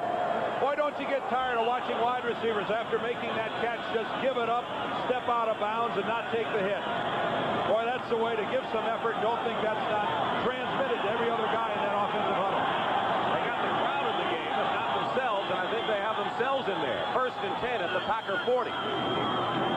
Joe Morris. Flag is down, and Morris is stopped at the 36-yard line by Tim Harris. And this becomes an important drive for the Giants, trying to reestablish things, as you point out. But this call will go against New York. Offense, number 60. Holding, 10 yards. Brad Benson headed for the Pro Bowl. And Brad Benson, I don't know anybody that's on a better roll than Brad Benson. This guy was the offensive player of the week in the National Conference 2 weeks ago for shutting down Dexter Manley. He's going to his first Pro Bowl after 9 years in the league. And the best news of all, he and his wife 10 days ago got an adopted baby. They've been waiting 3.5 years, and they are the proud parents of a little son named Tyler. You got to be happy for the guy. First and 20. And McConkey leaps but can't hold on. Incomplete, and he was open. Downfield, Mossy Cade was the closest to him, and I know that Brad and Lisa Benson are looking forward to the coming years. We're going to take a look at McConkey working again against Cade to the inside. This ball just a little high. If that ball's down a foot, Phil's able to make that catch. Yeah, I talked about Brad Benson being on a roll. I mean, you stop to think about all that happening in the last week. I asked him to stay over after the game, and I'm going over to the racetrack next door with him. I'm going to ask him to pick the double for me tonight. Ezra Johnson, number 90, is in the game for the Packers. Second and 20, midfield. Pressure on Sims from inside. And this pass is caught. Bobby Johnson.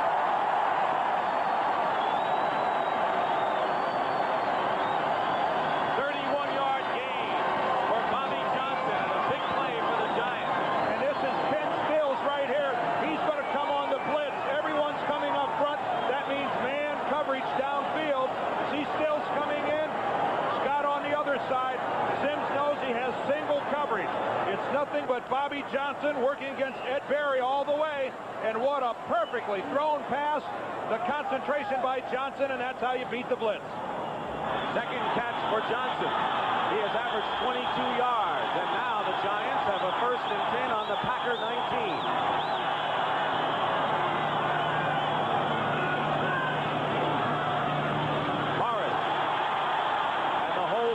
But not before Morris got to the 13-yard line.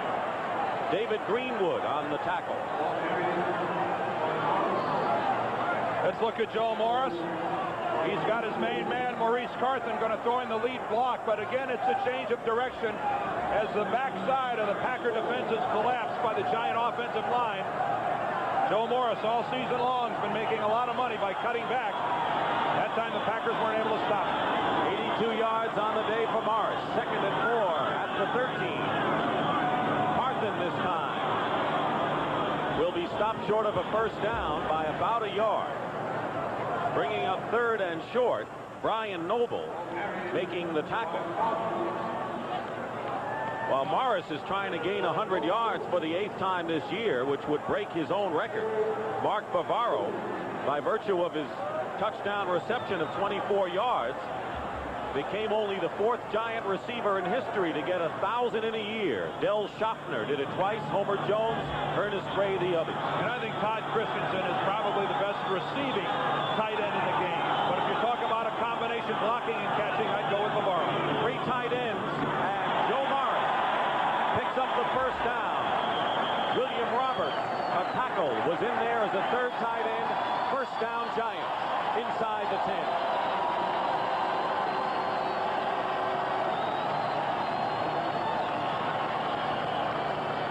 The Giants have, by virtue of the pass completion to Bobby Johnson from Phil Simms, have now put together a drive, something they had to do. They've got a 1-touchdown lead. If they can put it in the end zone on this drive, now they're back firmly in control of a football game that they were on the verge of letting slip through their fingers. Good, solid drive by the Giants. First and goal at the 8. Morris. Joe Morris. Down to the 5. 3 more for Morris. Slippery getting through that line, and it'll be second and goal. There's the time. Under 9 minutes remaining, 3rd quarter. Alfonso Carricker and Ken Stills brought down Little Joe that time. Maurice Carthen that time put a lead block on Brian Noble that was audible here in the press box. I don't know what Joe Morris has planned for Maurice Carthen when their football season is over, but I hope it's more than just a pat on the back. It owes him a great deal. He has really contributed greatly to the success of Joe Morris. The 11th play of the drive, Damian Johnson is the other back with Morris. Simms wide open, Bavaro, touchdown.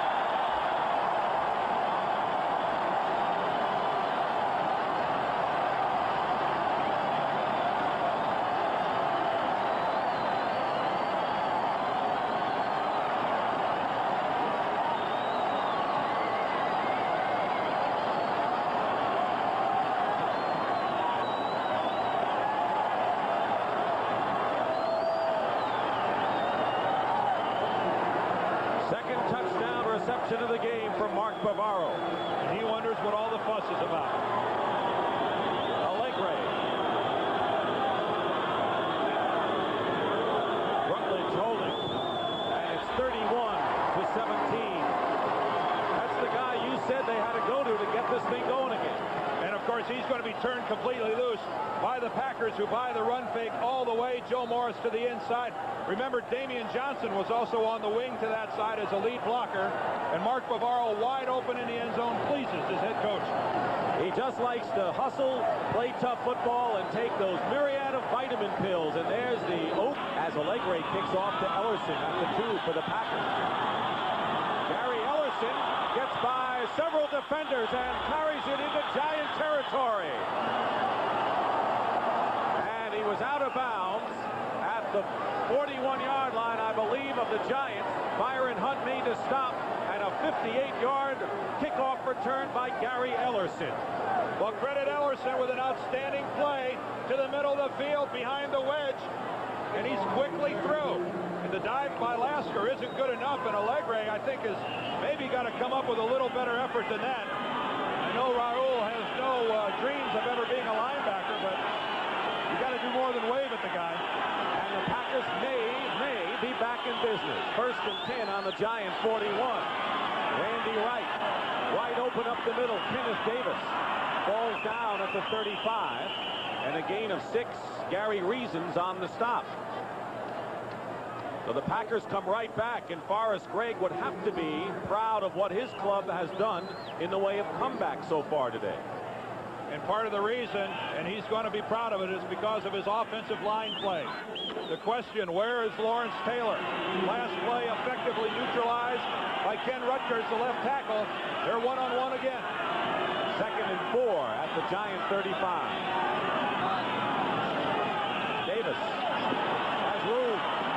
Kenny Hill comes up, and Davis will have a first down for the Packers at the 30-yard line. 7:23 remaining, third quarter, and Kenneth Davis has 83 yards, and keep in mind he didn't start but came into the game as the leading rusher for the Packers. You have to admire the Green Bay Packers, and in doing so, you have to admire any football player who steps on the field with no incentive to play. They're playing because they enjoy the game, and at the risk of sounding, getting over dramatic, you've got to like the Packers in their effort here today. At the 29, Randy Wright, nowhere to go, unloads it, completes it to Ivory, and Eddie Lee Ivory has another Green Bay first down to the Giant 15, and a pickup of 14. Williams, Reasons, and Hill all in there. Let's look at Lawrence Taylor coming from outside. He delays at first.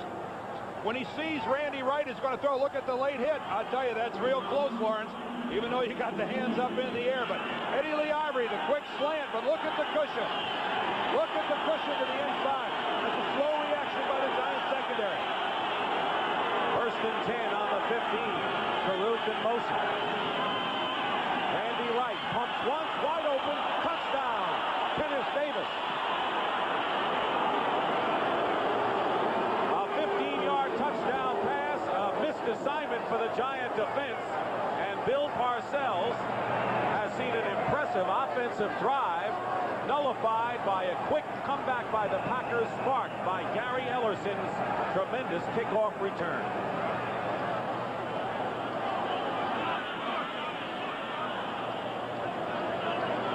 Al Del Greco looking for the 24th point for Green Bay, and still 6:38 remaining in this third quarter.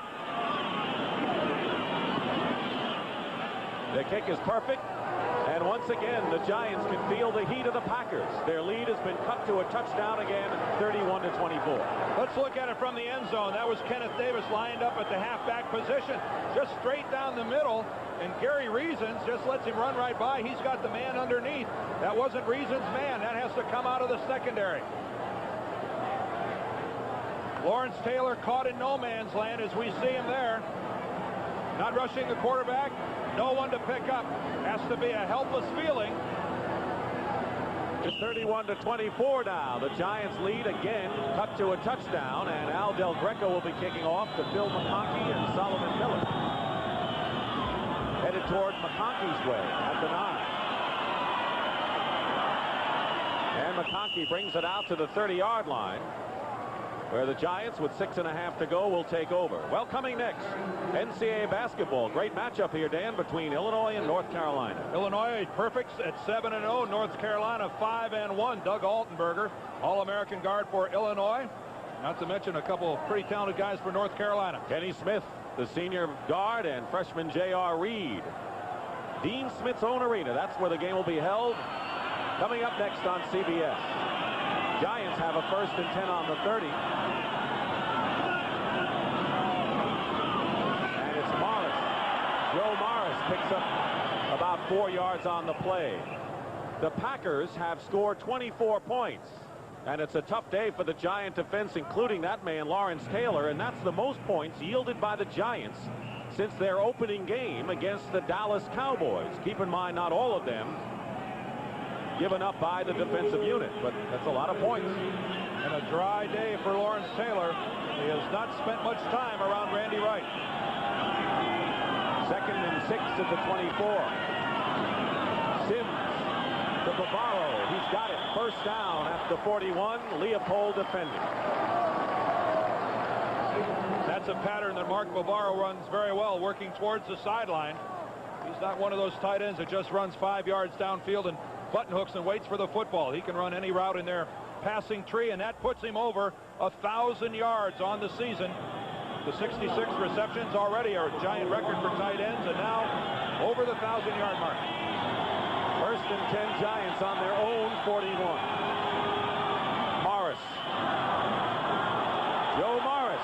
Some fancy footwork. Gets nearly 8 yards, and Mossy Cave makes the stop on Joe Morris, who's approaching the 100-yard mark. And this is a run that a lot of backs might have gotten caught at the line of scrimmage. Carson doesn't put Greenwood down. Greenwood's in a position to make a play. But look how quickly Joe Morris gets through the hole. And he picks up good, solid yardage. 7 yards, and that easily could have only gone for 1 or 2. Bavaro gets a hand for going over 1,000. Hartman with Chris Godfrey blocking. Close to a first down.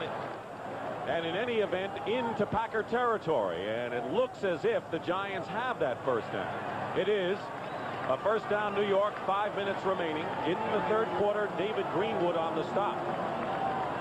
And to bring you up to date on Joe Morris, he has carried 19 times for 99 yards. So he's a yard away from going over 100 for the 8th time this season.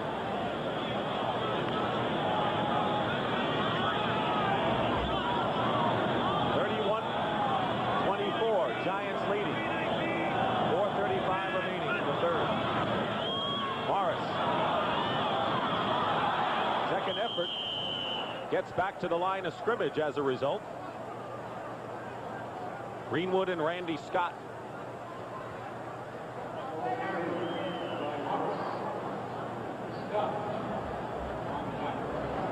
Charles Martin, who returned after his 2-game suspension for that flagrant foul. Jim McMahon said he'd never do it again, and far as Greg told us yesterday, he's not a dirty player. No, as a matter of fact, he's one of his favorite players. I mean, he admitted that was a stupid play. But he said, you know, Charlie Martin is one of the best hustling players we've got. Second down and 9. Sims steps up and hits Lee Roussan out of the backfield. Short of a first down by about a yard. David Greenwood on the tackle. I want to get back to Charles Martin for just a moment and elaborate a little bit. You know, we were talking to Forrest Gregg yesterday about Charlie Martin and the play and the controversy that it's caused the Green Bay Packers. But one thing he said is, you know, the guy's a competitor, and he just got caught in no man's land. He saw the pass was intercepted downfield, and, you know, it's a coaching philosophy. You turn and hit somebody. You turn and block for the guy who's intercepted the ball. He said, obviously, a poor choice, but I can see where he gets hung up. Morris back in the lineup after getting a breather has the first down for the Giants at the 35.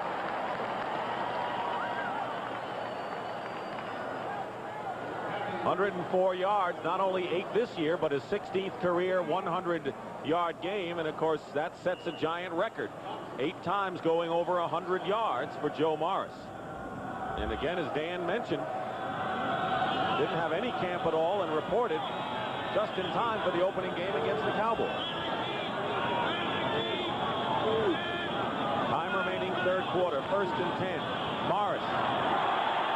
Joe Morris may have another Giant first down.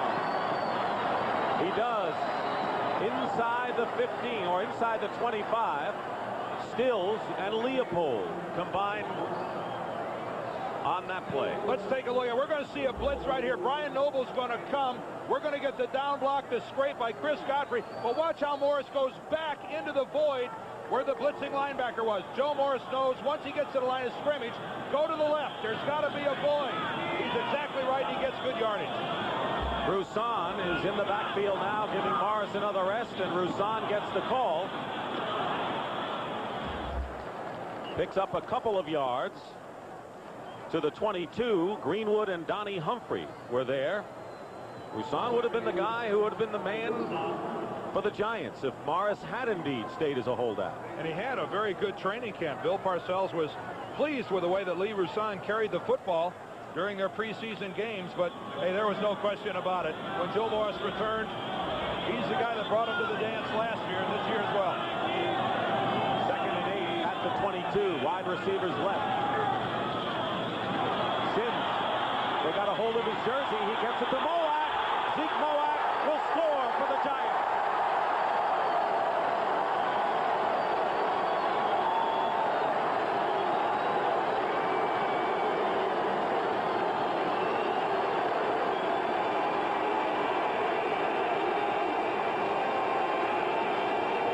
What a comeback here this has been for Mowat. 10 catches and 5 touchdown receptions for Zeke Mowat.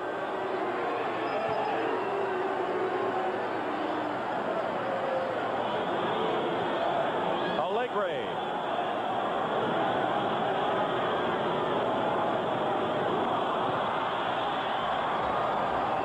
And a flag is down.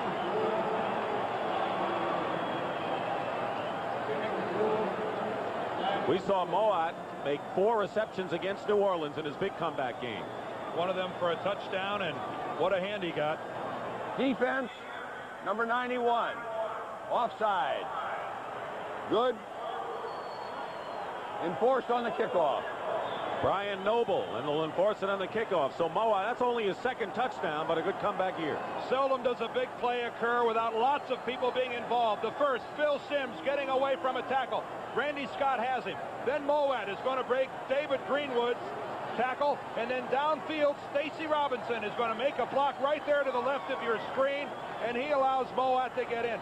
The effort by Simms, he gets away. Then it's Mowat breaking a tackle, and then Robinson helping a teammate. Championship. Have scored since 1980 when they tallied 38 against the Dallas Cowboys. They lead at 38-24. Allegre kicking off. Elbert Watts at the 5-yard line. Return. Last time the Packers had a tremendous return of 58 yards, and Phil Simms with 3 touchdown passes today, all to his tight end. Now, some of you, when you watched this, said maybe Phil Simms is in the grasp, that this is a touchdown pass that should have never occurred. But keep in mind, Randy Scott has to have Phil Simms under control. And clearly, having a handful of jersey is not having him under control. That time, the referee was very wise in allowing that play to continue. Clearly, Phil Simms was in control, not Randy Scott. 1:35 to go, third quarter. Packer offensive line has spearheaded comebacks twice today. Let's see what happens here. On the 19, 1st and 10, right. Out to Kenneth Davis, and Davis is stopped at the 23-yard line by Pepper Johnson. We're at Giants Stadium in East Rutherford, New Jersey. Dick Stockton and Dan Deerdorf. 16th weekend of the year, and the Giants, who lead the Packers 38-24 here in the third quarter, looking for the victory that will nail down the home field advantage in the NFC playoffs coming up. And that man, Lawrence Taylor, who was looking for a couple of sacks today, has only 3 tackles on the afternoon. And that's because the Packer offensive line, boy, they've been doing a good job neutralizing Taylor. 2nd and 5 at the 24. Eddie Lee Ivory was the intended receiver, and the pass thrown behind him.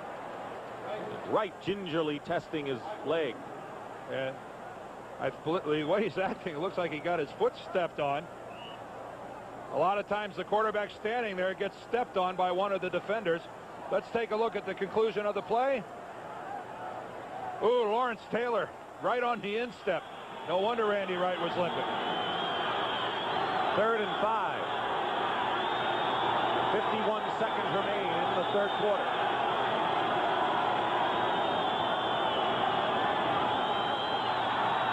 Right. Incomplete to Kenneth Davis. And Herb Wells covering. And a marker has been thrown at the 35-yard line. And very quickly picked up. All indications say it's against the Packers. We'll wait for the official. And it is. Renner's out on the field. Offensive pass interference. Decline. 4th down. That's when they're not sure who it is. Bill Renner is in the game to kick, and Phil McConkey goes back for the Giants, who lead it 38-24. Short kick. for McConkey at the 36. And nailed at the 40-yard line by Elbert Watts. Well, will keep you warm at least. The newest in fashion, Raul Alegre, with his little muffins on, looks like he's auditioning for Snow White and the Seven Dwarfs. Dick, you would look fashionable in some of those. I'm wearing them. 1st and 10 at the 40 for the Giants. 37 seconds remain in the third quarter.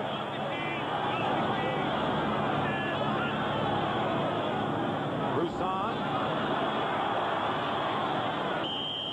is dropped at the 44-yard line after picking up 4.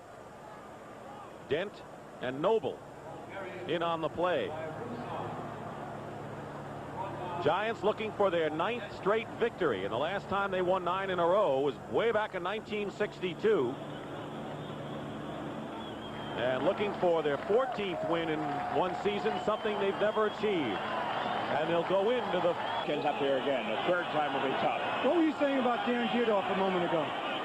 Well, I think he deserves a little more money, to put it that way. I think he's a great color commentator. Are you representing him in his negotiations with CBS? I'm available. Thank you very much. Now back to you guys. John, I'll tell you what. Dan Dierdorf is not going to mind that you continue that interview with President Nixon. We'll be Encroachment by number 92 on the defense, 5 yards. Ben Thomas, 5-yard penalty.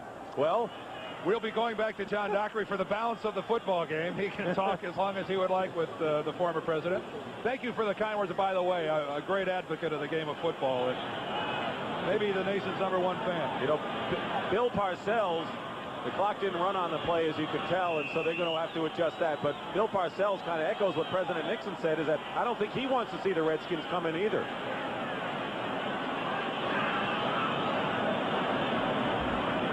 They still have not adjusted the clock. And, of course, it was a false start. It was before the play, so the clock, of course, didn't run. 2nd down and 1. Sims. And wide open is Roussan out of the backfield. And another penalty marker thrown. 31-yard pass play from Sims to Lee Roussan. And that'll be a late hit. Roussan was hit way out of bounds by one of the Packers. And that's going to move it even closer to the goal line. Defense, number 28. Personal foul, out of bounds. Half the distance to the goal Elbert line. Watts, here it is. A beautiful play-action fake. See Roussan break to the sidelines. He's way past Brian Noble. But he's initially going to be forced out of bounds right there by Noble. And in comes the late shot right up by the head. Bill Sims, he's rebounded here in the second half after a shaky second quarter. 1st and goal at the 10, and Roussan is going to go in for the score.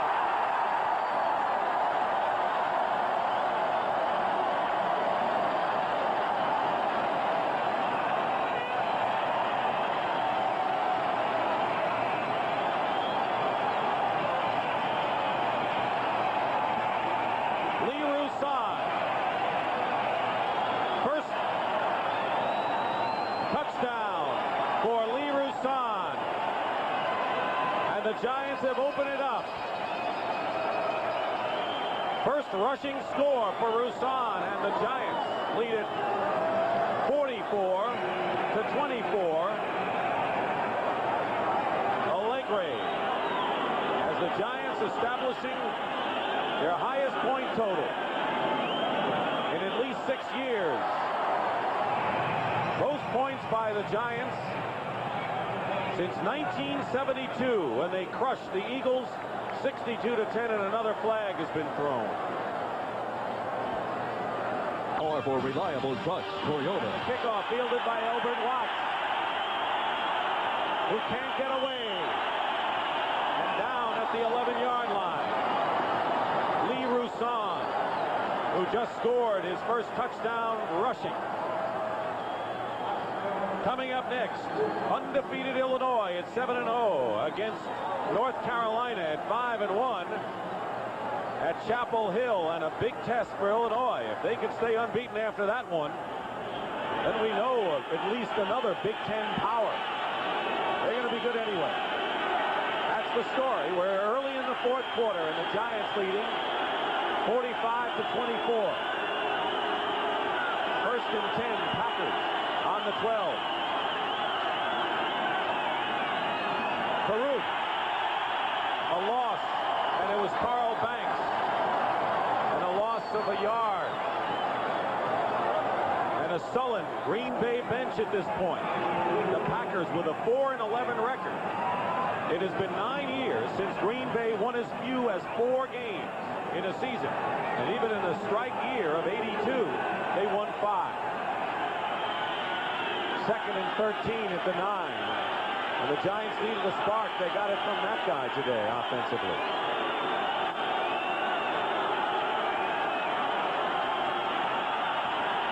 Randy Wright. And the pass up the middle to the tight end, Ed West, is complete. And that'll be a Packer first down at the 28 and a pickup of 19. And they're going to call it back.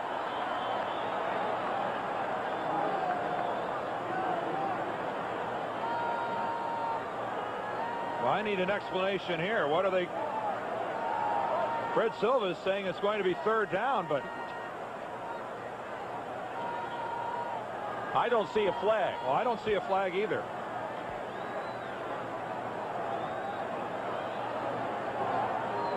But there are 5 guys in that huddle. They're looking at the replay to see whether it is an incomplete pass to Ed West, whether West indeed had possession. That's what they're checking. So 2 other officials are at the 28-yard line, so if it goes as a completed pass, that's where the Packers will get the ball.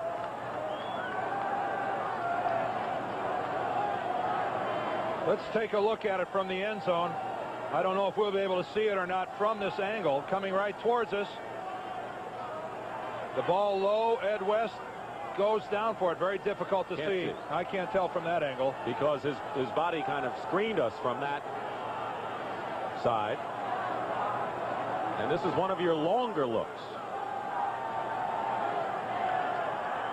The play stands as ruled. Incomplete. It is an incompleted pass. Dropped the ball, so it was an inconclusive replay. And that's the key. The replay would have to show that he did catch it to overrule the on-field official. They saw nothing to warrant that overrule, and so the play stands incomplete. Brings up third down and 13 at the 9.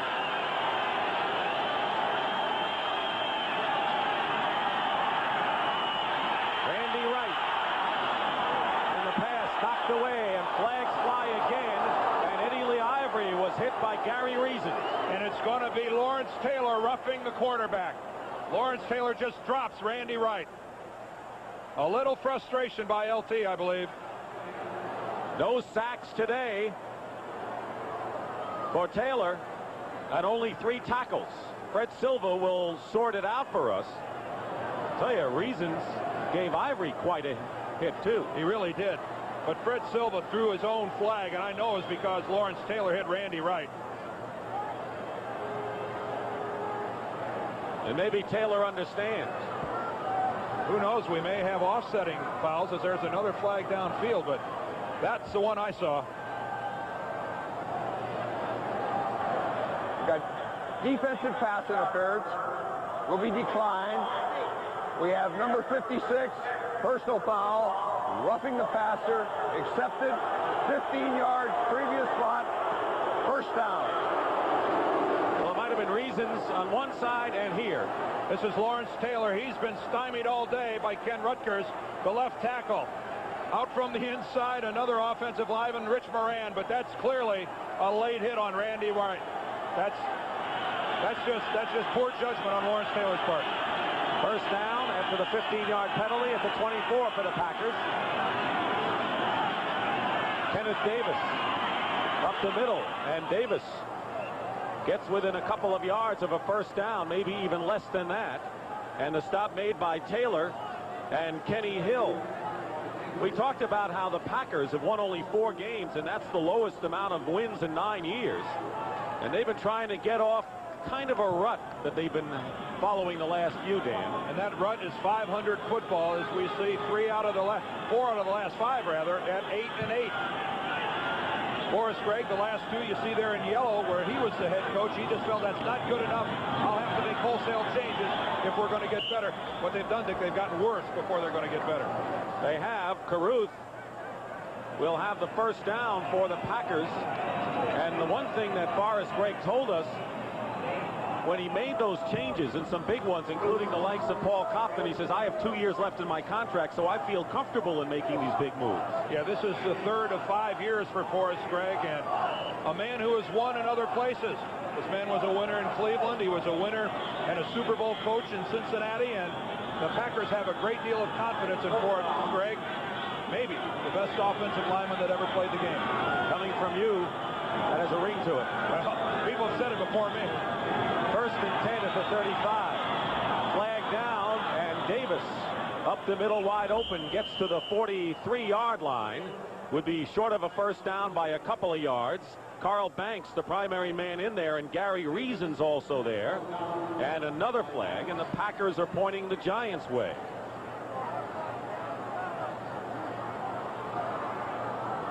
In a penalty-filled game, most of them against the Packers, but roughing the quarterback against Taylor gave Green Bay new life. And Bill Parcells trying to see his team through into the playoffs in a game that has been much more of a struggle than he expected. Or wanted. I mean, he wanted to give his starters lots of playing time. I don't know that he really anticipated them having to play this much under these kind of circumstances. Now, whether a coach will admit it or not, what he does now is look up after every play to make sure all 11 of his players get up. Bill Parcells now has to be concerned about not getting anyone hurt here in the remainder of this football game. Penalty will be against the Giants, apparently, as they're talking things over with Randy Wright.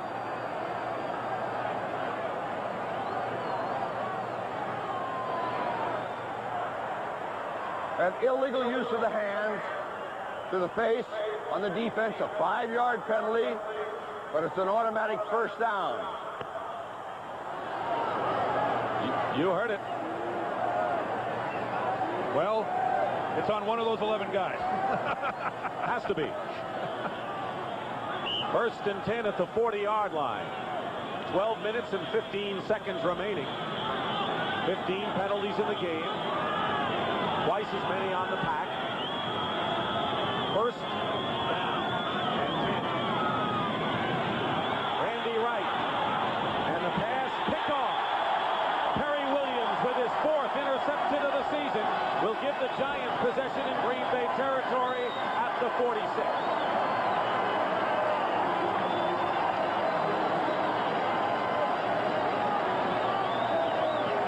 Let's look at it from downfield. Paul Caruth is going to come out from the inside right there, get a hit on Taylor, so Wright has good protection, but he throws the ball to the sidelines and just didn't have enough on it. And Perry Williams alertly plays it well underneath and comes up with a relatively easy interception, but I don't know that he didn't pull a muscle a little bit after making that catch. And that's the first interception thrown by Randy Wright in 3 games, and Jeff Rutledge is the quarterback for the Giants. Otis Anderson, the former Cardinal, is in there with Lee Roussan, and Roussan on the call fights his way to the 45, a gain of 1 yard, if that much. So Phil Simms will rest his swollen hand after going 18 of 25 for 245 yards, 3 touchdowns, 2 to Bavaro, 1 to Moat, and 2 interceptions. And a much-needed week off for Phil Simms and the Giants. Assuming they go on and win this football game, it may be the 49ers, maybe the Redskins. It can't be the Redskins or the Rams. Either 49ers or the Rams will be here. 2nd down and 9, and Roussan finds an opening, and Roussan close to a first down. At the 37-yard line, Brian Noble and help from Mike Weddington on the tackle. So the new Giant quarterback is Jeff Rutledge,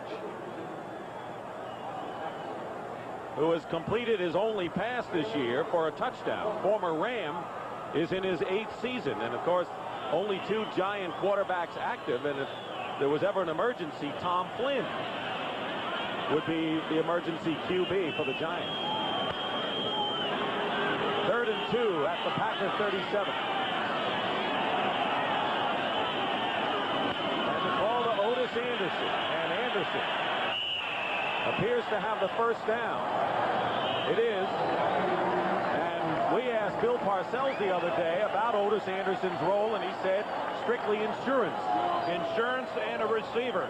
That's how he's been used primarily this year, but he really is the only other guy in their backfield other than Joe Morris, who has a great deal of NFL experience as being the primary running back. As long as Joe Morris is healthy, O.J. Anderson is not going to be the main man, but this guy, before he's over, before his career ends, is going to rank among the NFL's best in total yardage.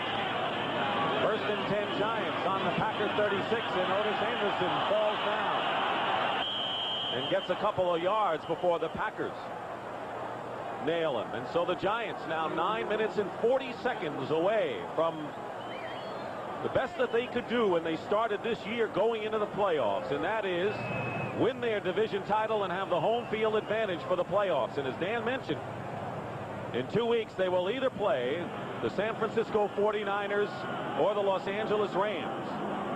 The Redskins beat the Rams in the wild card game. It'll be the 49ers here. If the Rams score an upset over Washington, it'll be the Rams here. 2nd and 7 at the 33. Anderson again. Out of bounds at the 31. Elbert Watts.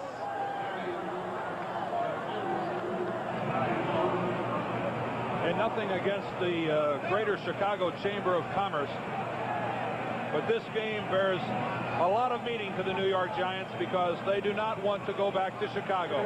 And you know, Dick, early on in the year we talked about the Chicago Bears, the quality of their team, and the relative weakness of their schedule, and we wondered how anyone else in the NFC could get the home field advantage. You know, you really have to compliment the Giants that they pulled it off. Somehow having the easier schedule doesn't always pay off. I think that's been proven down the years. 3rd and 5 at the 31. Rutledge up the middle behind Stacy Robinson, the intended receiver. Mossy Cade on the coverage, and it'll be 4th down. 45-24. The Giants lead the Packers. The most points the Giants have scored in 24 years. Allegre over on the sideline will come into the ball game.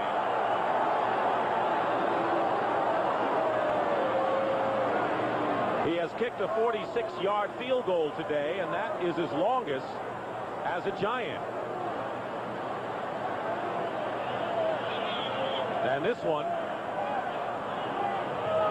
would be his longest if he connects. A 48-yard attempt. They're not going to get it off in time. Oh, they called timeout with 1 second left on the 30-second clock.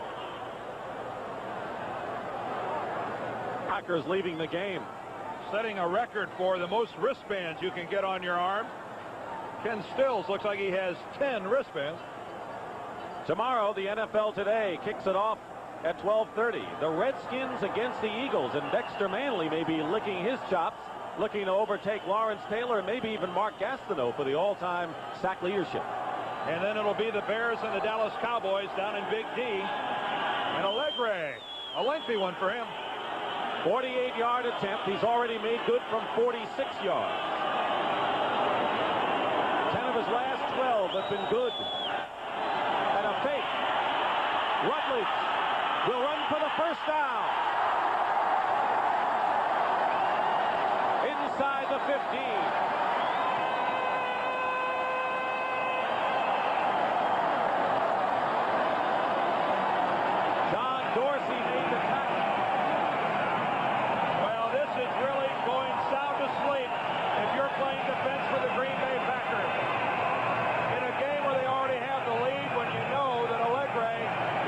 From that distance, you've got to be a little more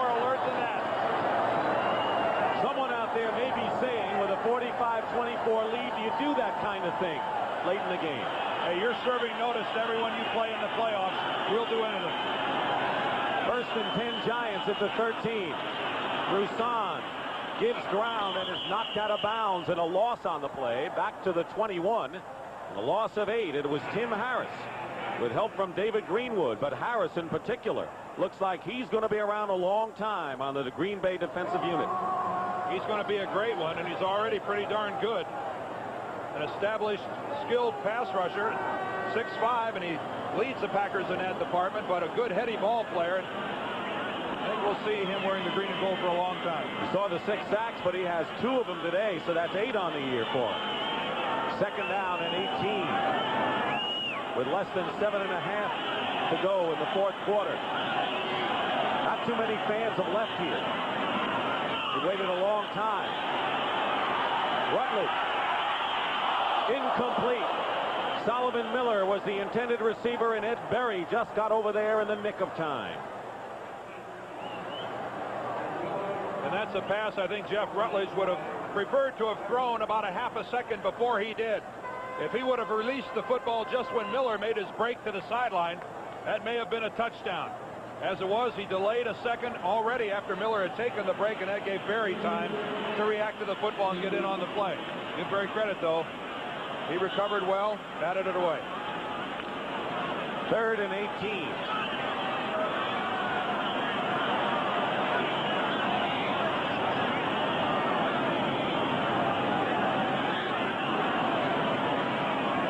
Roussan. Lee Roussan will score.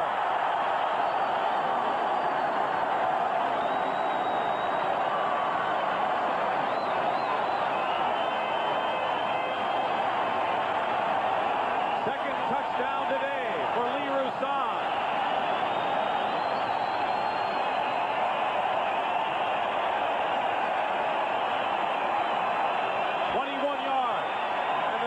They're over the 50 mark, 51-24.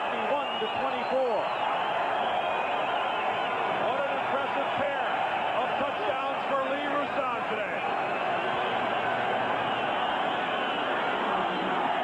And I won't touch that one with Allegre looking for point number 52. 52-24.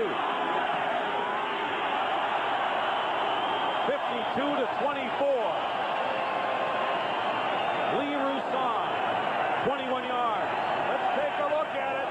O.J. Anderson with the lead block puts Randy Scott on the ground.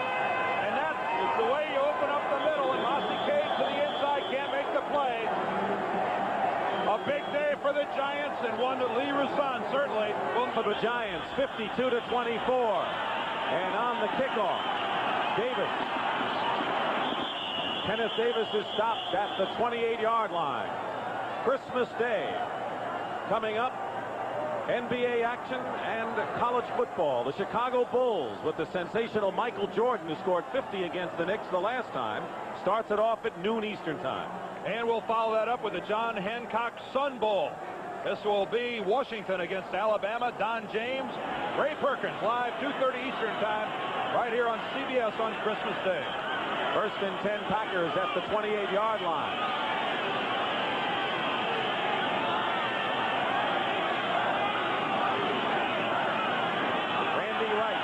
To Kenneth Davis. Out of bounds. You know, this is not, obviously, with a 52-24 lead, a close ball game for the Giants. They're winning going away. But last year, the Giants lost 6 games by a total of 20 points. And that was one of their problems. They couldn't win the close ones. But this season, they have won 6 games by a total of 19. So not only have they learned to win close games, but as Harry Carson said, we have learned to win on the road, on Monday night as well, on the West Coast, and in come-from-behind situations. 2nd down and 1 at the 38. Wright. And Davis can't hold on. And Wright got rid of it quickly. Perry Williams covering. And what's significant here for the New York Giants is that Lawrence Taylor's out of the ball game. He's gone to the Giant bench, so it looks like Mark Gastineau in his 22 sacks, which is the official league record. Keep in mind they didn't start keeping those stats until 1982, but Gastineau and his record are safe as Lawrence Taylor goes to the bench. Only 3 tackles today for Taylor. Dexter Manley still has a chance tomorrow. He was 3 sacks behind Taylor coming into today's play. If it was anybody other than Eagles, you'd say he didn't have a chance.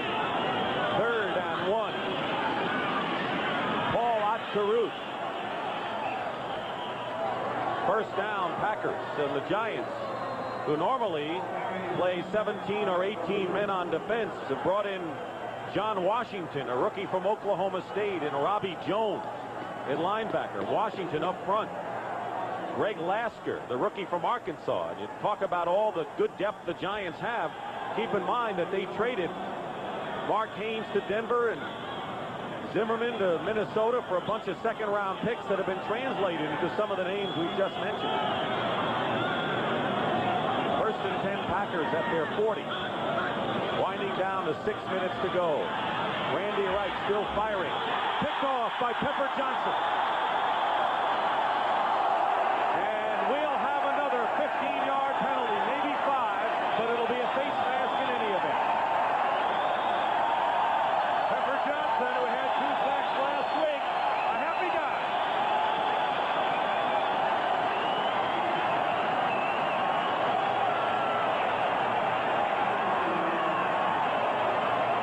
On the tackle, personal foul, face mask, 15 yards, first down. Boy, the Packers have been guilty of a lot of that today. Well, one thing to keep in mind, you have offensive linemen and receivers trying to make a tackle after an interception. They aren't professional tacklers, but what a great catch that time by Pepper Johnson, the rookie from Ohio State. Oh, right there was Rich Moran. Clearly with the face mask, and that draws 15. Pepper Johnson, second-round pick out of Ohio State at 250 pounds. 1st and 10 Giants. Otis Anderson bursts up the middle to the 20. Remember, Bill Parcells called Pepper Johnson a hybrid, and he said he's a perfect example. He's a cross between Harry Carson and Lawrence Taylor. Has the great size, the great speed, can play either inside or outside. Green Bay mistakes, and 4 and 11 clubs will do that kind of thing. 5.5 remaining in the 4th quarter. Especially when they're playing 14 and 2 ball clubs. 2nd and 3 at the 20 for the Giants, who've already scored 52 points. Otis Anderson will have the first down for the Giants. Close to it. Donnie Humphrey and Mike Weddington.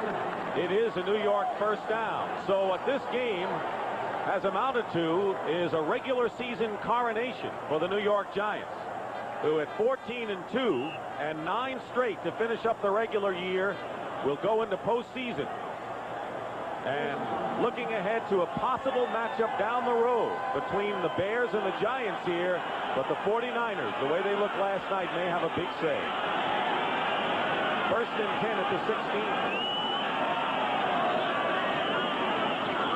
Anderson again. And they're getting O.J. some work, just in case. Down to the 14. Mike Weddington again. If the Bears beat the Cowboys tomorrow afternoon, which we'll have here on CBS, they will both end up with those 14 and 2 records. And when the Giants lost to Seattle earlier this year, I wonder if they knew how much significance that game would take on by virtue of the fact that it's a non-conference loss. And the Giants only have then 1 conference loss, and that gives them the home field advantage all the way through instead of the Bears. And that loss was the opening game of the season to the Dallas Cowboys on Monday night. 2nd and 7 at the 13-yard line. Roussan about a yard, and that's all. 3 minutes and 40 seconds remaining in the ball game. Phil Simms, who struggled at one juncture today and came back strong. 3 touchdown passes, and as we said, his numbers have not been that impressive this year, but his ability to pull out victories in the late stages in some key games has been significant. He's had a fine second half as the Packers have to go home, think about what happened, and think about next year. But I'm impressed with that football team. And if you're a Green Bay Packer follower, you've got to be proud of the way your team gave an effort today. 3rd and 6, and it's Jeff Rutledge. And Elbert Watts came up strong and threw Rutledge down hard. You know, earlier in the year, well, it was after the Charles Martin situation, Mike Ditka actually blamed Forrest Gregg for allowing the rough stuff to happen. Well, I don't know what purpose that serves. Of course, the Chicago Bears have never been involved in any rough stuff, have they? No. No. Boy, now there's a great example of the pot calling the kettle black. I like that. And of course, the Gatorade watch is on for Bill Parcells. Harry Carson, who's made a habit of sneaking up from behind. I think we'll keep an eye on Harry. What did Harry tell us the other day in the locker room? He says, I think Bill's going to get me before it's all over. 4th and 2, and the Giants call a timeout with 2 minutes and 11 seconds to go in the regular season for the Giants. Giving that extra effort makes winners. Be all you can be. Sponsored by the U.S. Army. One of the NFL's most intense competitors is number 55, Gary Reasons. The Giant linebacker is so relentless in his pursuit of the football that even referees have a tough time getting out of his way. By always going full steam on the football field and exhibiting extra effort when it comes to stopping an opposing offense, Gary Reasons is the best he can be. Apache. There's nothing hotter in the air or on the ground for Jack Holt, Army crew chief. The Apache's got advanced everything, like a TV for target acquisition. The gunner aims just by moving his head. Talk about hot. This bird can make tracks at 200 miles an hour.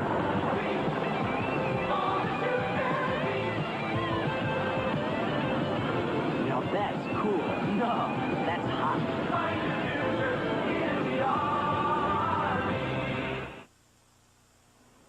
All right, right after the Green Bay Giant game, we're going to go down to North Carolina for an excellent college basketball game. Down at the Dean Smith Center in Chapel Hill, it'll be the Tar Heels of North Carolina against the Fighting Illini. Now, Illinois, 7-0 on the season, and one of the high-ranked teams out of the Big Ten. And, of course, they will have Ken Norman. He's one of their fine inside men. And outside, they welcome back guard Doug Altenberger. So it'll be Mr. Inside, and there is Mr. Outside, if you will.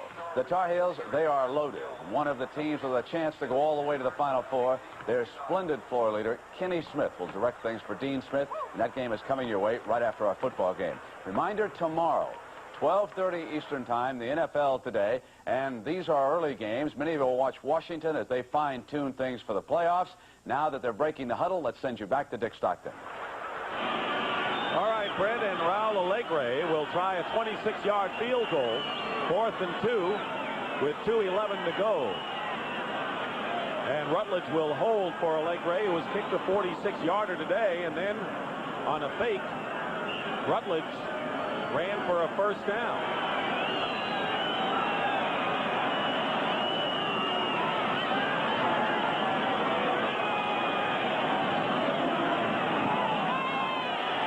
Alegre's kick is good, and that ups the Giant lead to 55-24. Bill Parcells walked off the field after the loss to the Bears last year and said, I'm not happy. I want to get to the Super Bowl. Maybe that attitude had a lot to do about things this year for the Giants. Well, coming up, as Brent had mentioned, Illinois and North Carolina, and certainly one of the better intersectional games you'll find in any stage of the season, particularly right now. We'll get a good line on both teams. Coming up, Bill Parcells' bath, too, I would think. Now, if you're Bill Parcells, I guess you have to let your team have their yucks at your expense. But you want to know something? On a cold afternoon, I think I might be standing on the sidelines with my back to the field. Coming up on the postgame show, we'll take a look at the Denver Broncos-Seattle Seahawks matchup. The Broncos need a victory to clinch the AFC home field advantage. Plus, the Greek will pick the game. And we'll have the results of a fan poll on which team is the fans' favorite in the NFL. That's coming up next on the postgame show. Alegre kicking off. And it's Watts at the 10.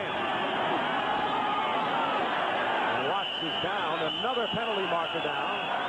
Watch is stopped at the 26 by Pepper Johnson with 1:59 to go, so we'll have our 2-minute warning plus this penalty here.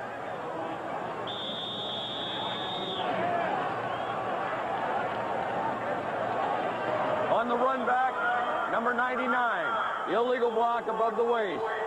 That was 10 yards. That was John Dorsey. And the 2-minute warning is in effect. 1:59 officially, and a giant rout to win the home field. Isn't it a little sparse? That's the latest thing in trees. Your decoration. Who could ask for anything more? 2-minute warning has been taken in this fourth quarter. You think Bill Parcells on the sidelines is a little jumpy? Now watch him turn around and talk to Harry Carson. Somebody says, look out. Look out, coach, behind you. Yeah, look at this. Things are fun when you win. Just a guy from New Jersey, he called himself. Nerves of steel. He ought to be sitting in the first row, then he may be safe there. First and 10, Packers at the 16. 55 to 24. And he got it. They got him. We'll show you after the play. Pass is caught by Davis out of the backfield to the 19-yard line. Lasker on the tackle. Sooner or later, you knew it had to happen. And it happened during that play. And it looked like it wasn't Parcells. The water was flying over on the Giants sidelines. Ron Earhart, the offensive coordinator, was the one who got it there. Parcells is still unscathed. You can see a little of the wet stuff on Earhart. 2nd and 5. Randy Wright out of the backfield to Paul Oxteruth. Down at the 26-yard line. Robbie Jones and Pepper Johnson. Here it comes right now. And a Gatorade pass for Bill Parcells. He'd like 3 more of those. You're a good sport, says Harry Carson. Once upon a time, Carson wanted to be traded from the Giants because they had a losing image. They didn't think they were going to change it. That was once upon a time. Why not take matters into your own hands? Harry Carson going to his 8th Pro Bowl has as much to do with their turnaround as anybody in a blue jersey. Out of the backfield is Kenneth Davis, down by Pepper Johnson. Okay, Harry. He has the Gatorade. He stirs it up. He stays low. Look at the good knee bend. And Parcells. Well, he avoided the shots to the head, but he got it from the waist down. That'll do it. Our thanks to Marty Aronoff, our spotter, and Roger Riley, our statistician. The Giants have won the home field advantage throughout the playoffs by crushing the Packers finally 55 to 24 at Giant Stadium. We'll be back to the postgame. Nobody has lower fares than United to more cities across this land. North to south, east to west, only United has low fares to all 50 states. You're not just flying, you're flying friendly skies. Us guys in Miller Lite usually kid around, but since it's the holidays, we'd like to get a little serious. Yeah. Have a very Merry Christmas. Why you know that? Feliz Navidad. Yeah, thanks. To family and friends. Even the quarterbacks. We wish you health, happiness, and peace. There you go, Duke. Oh, thanks, guys. Great seat. Merry Christmas, everybody. Merry Christmas.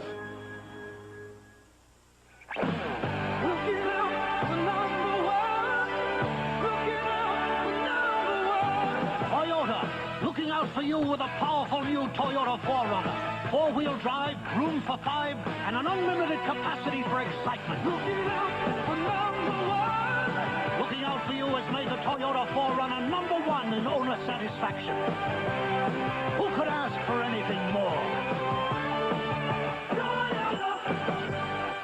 The NFL Today post-game show is sponsored by Miller Lite, proud sponsor of NFL Lineman of the Year. There's only one light beer, Miller Lite.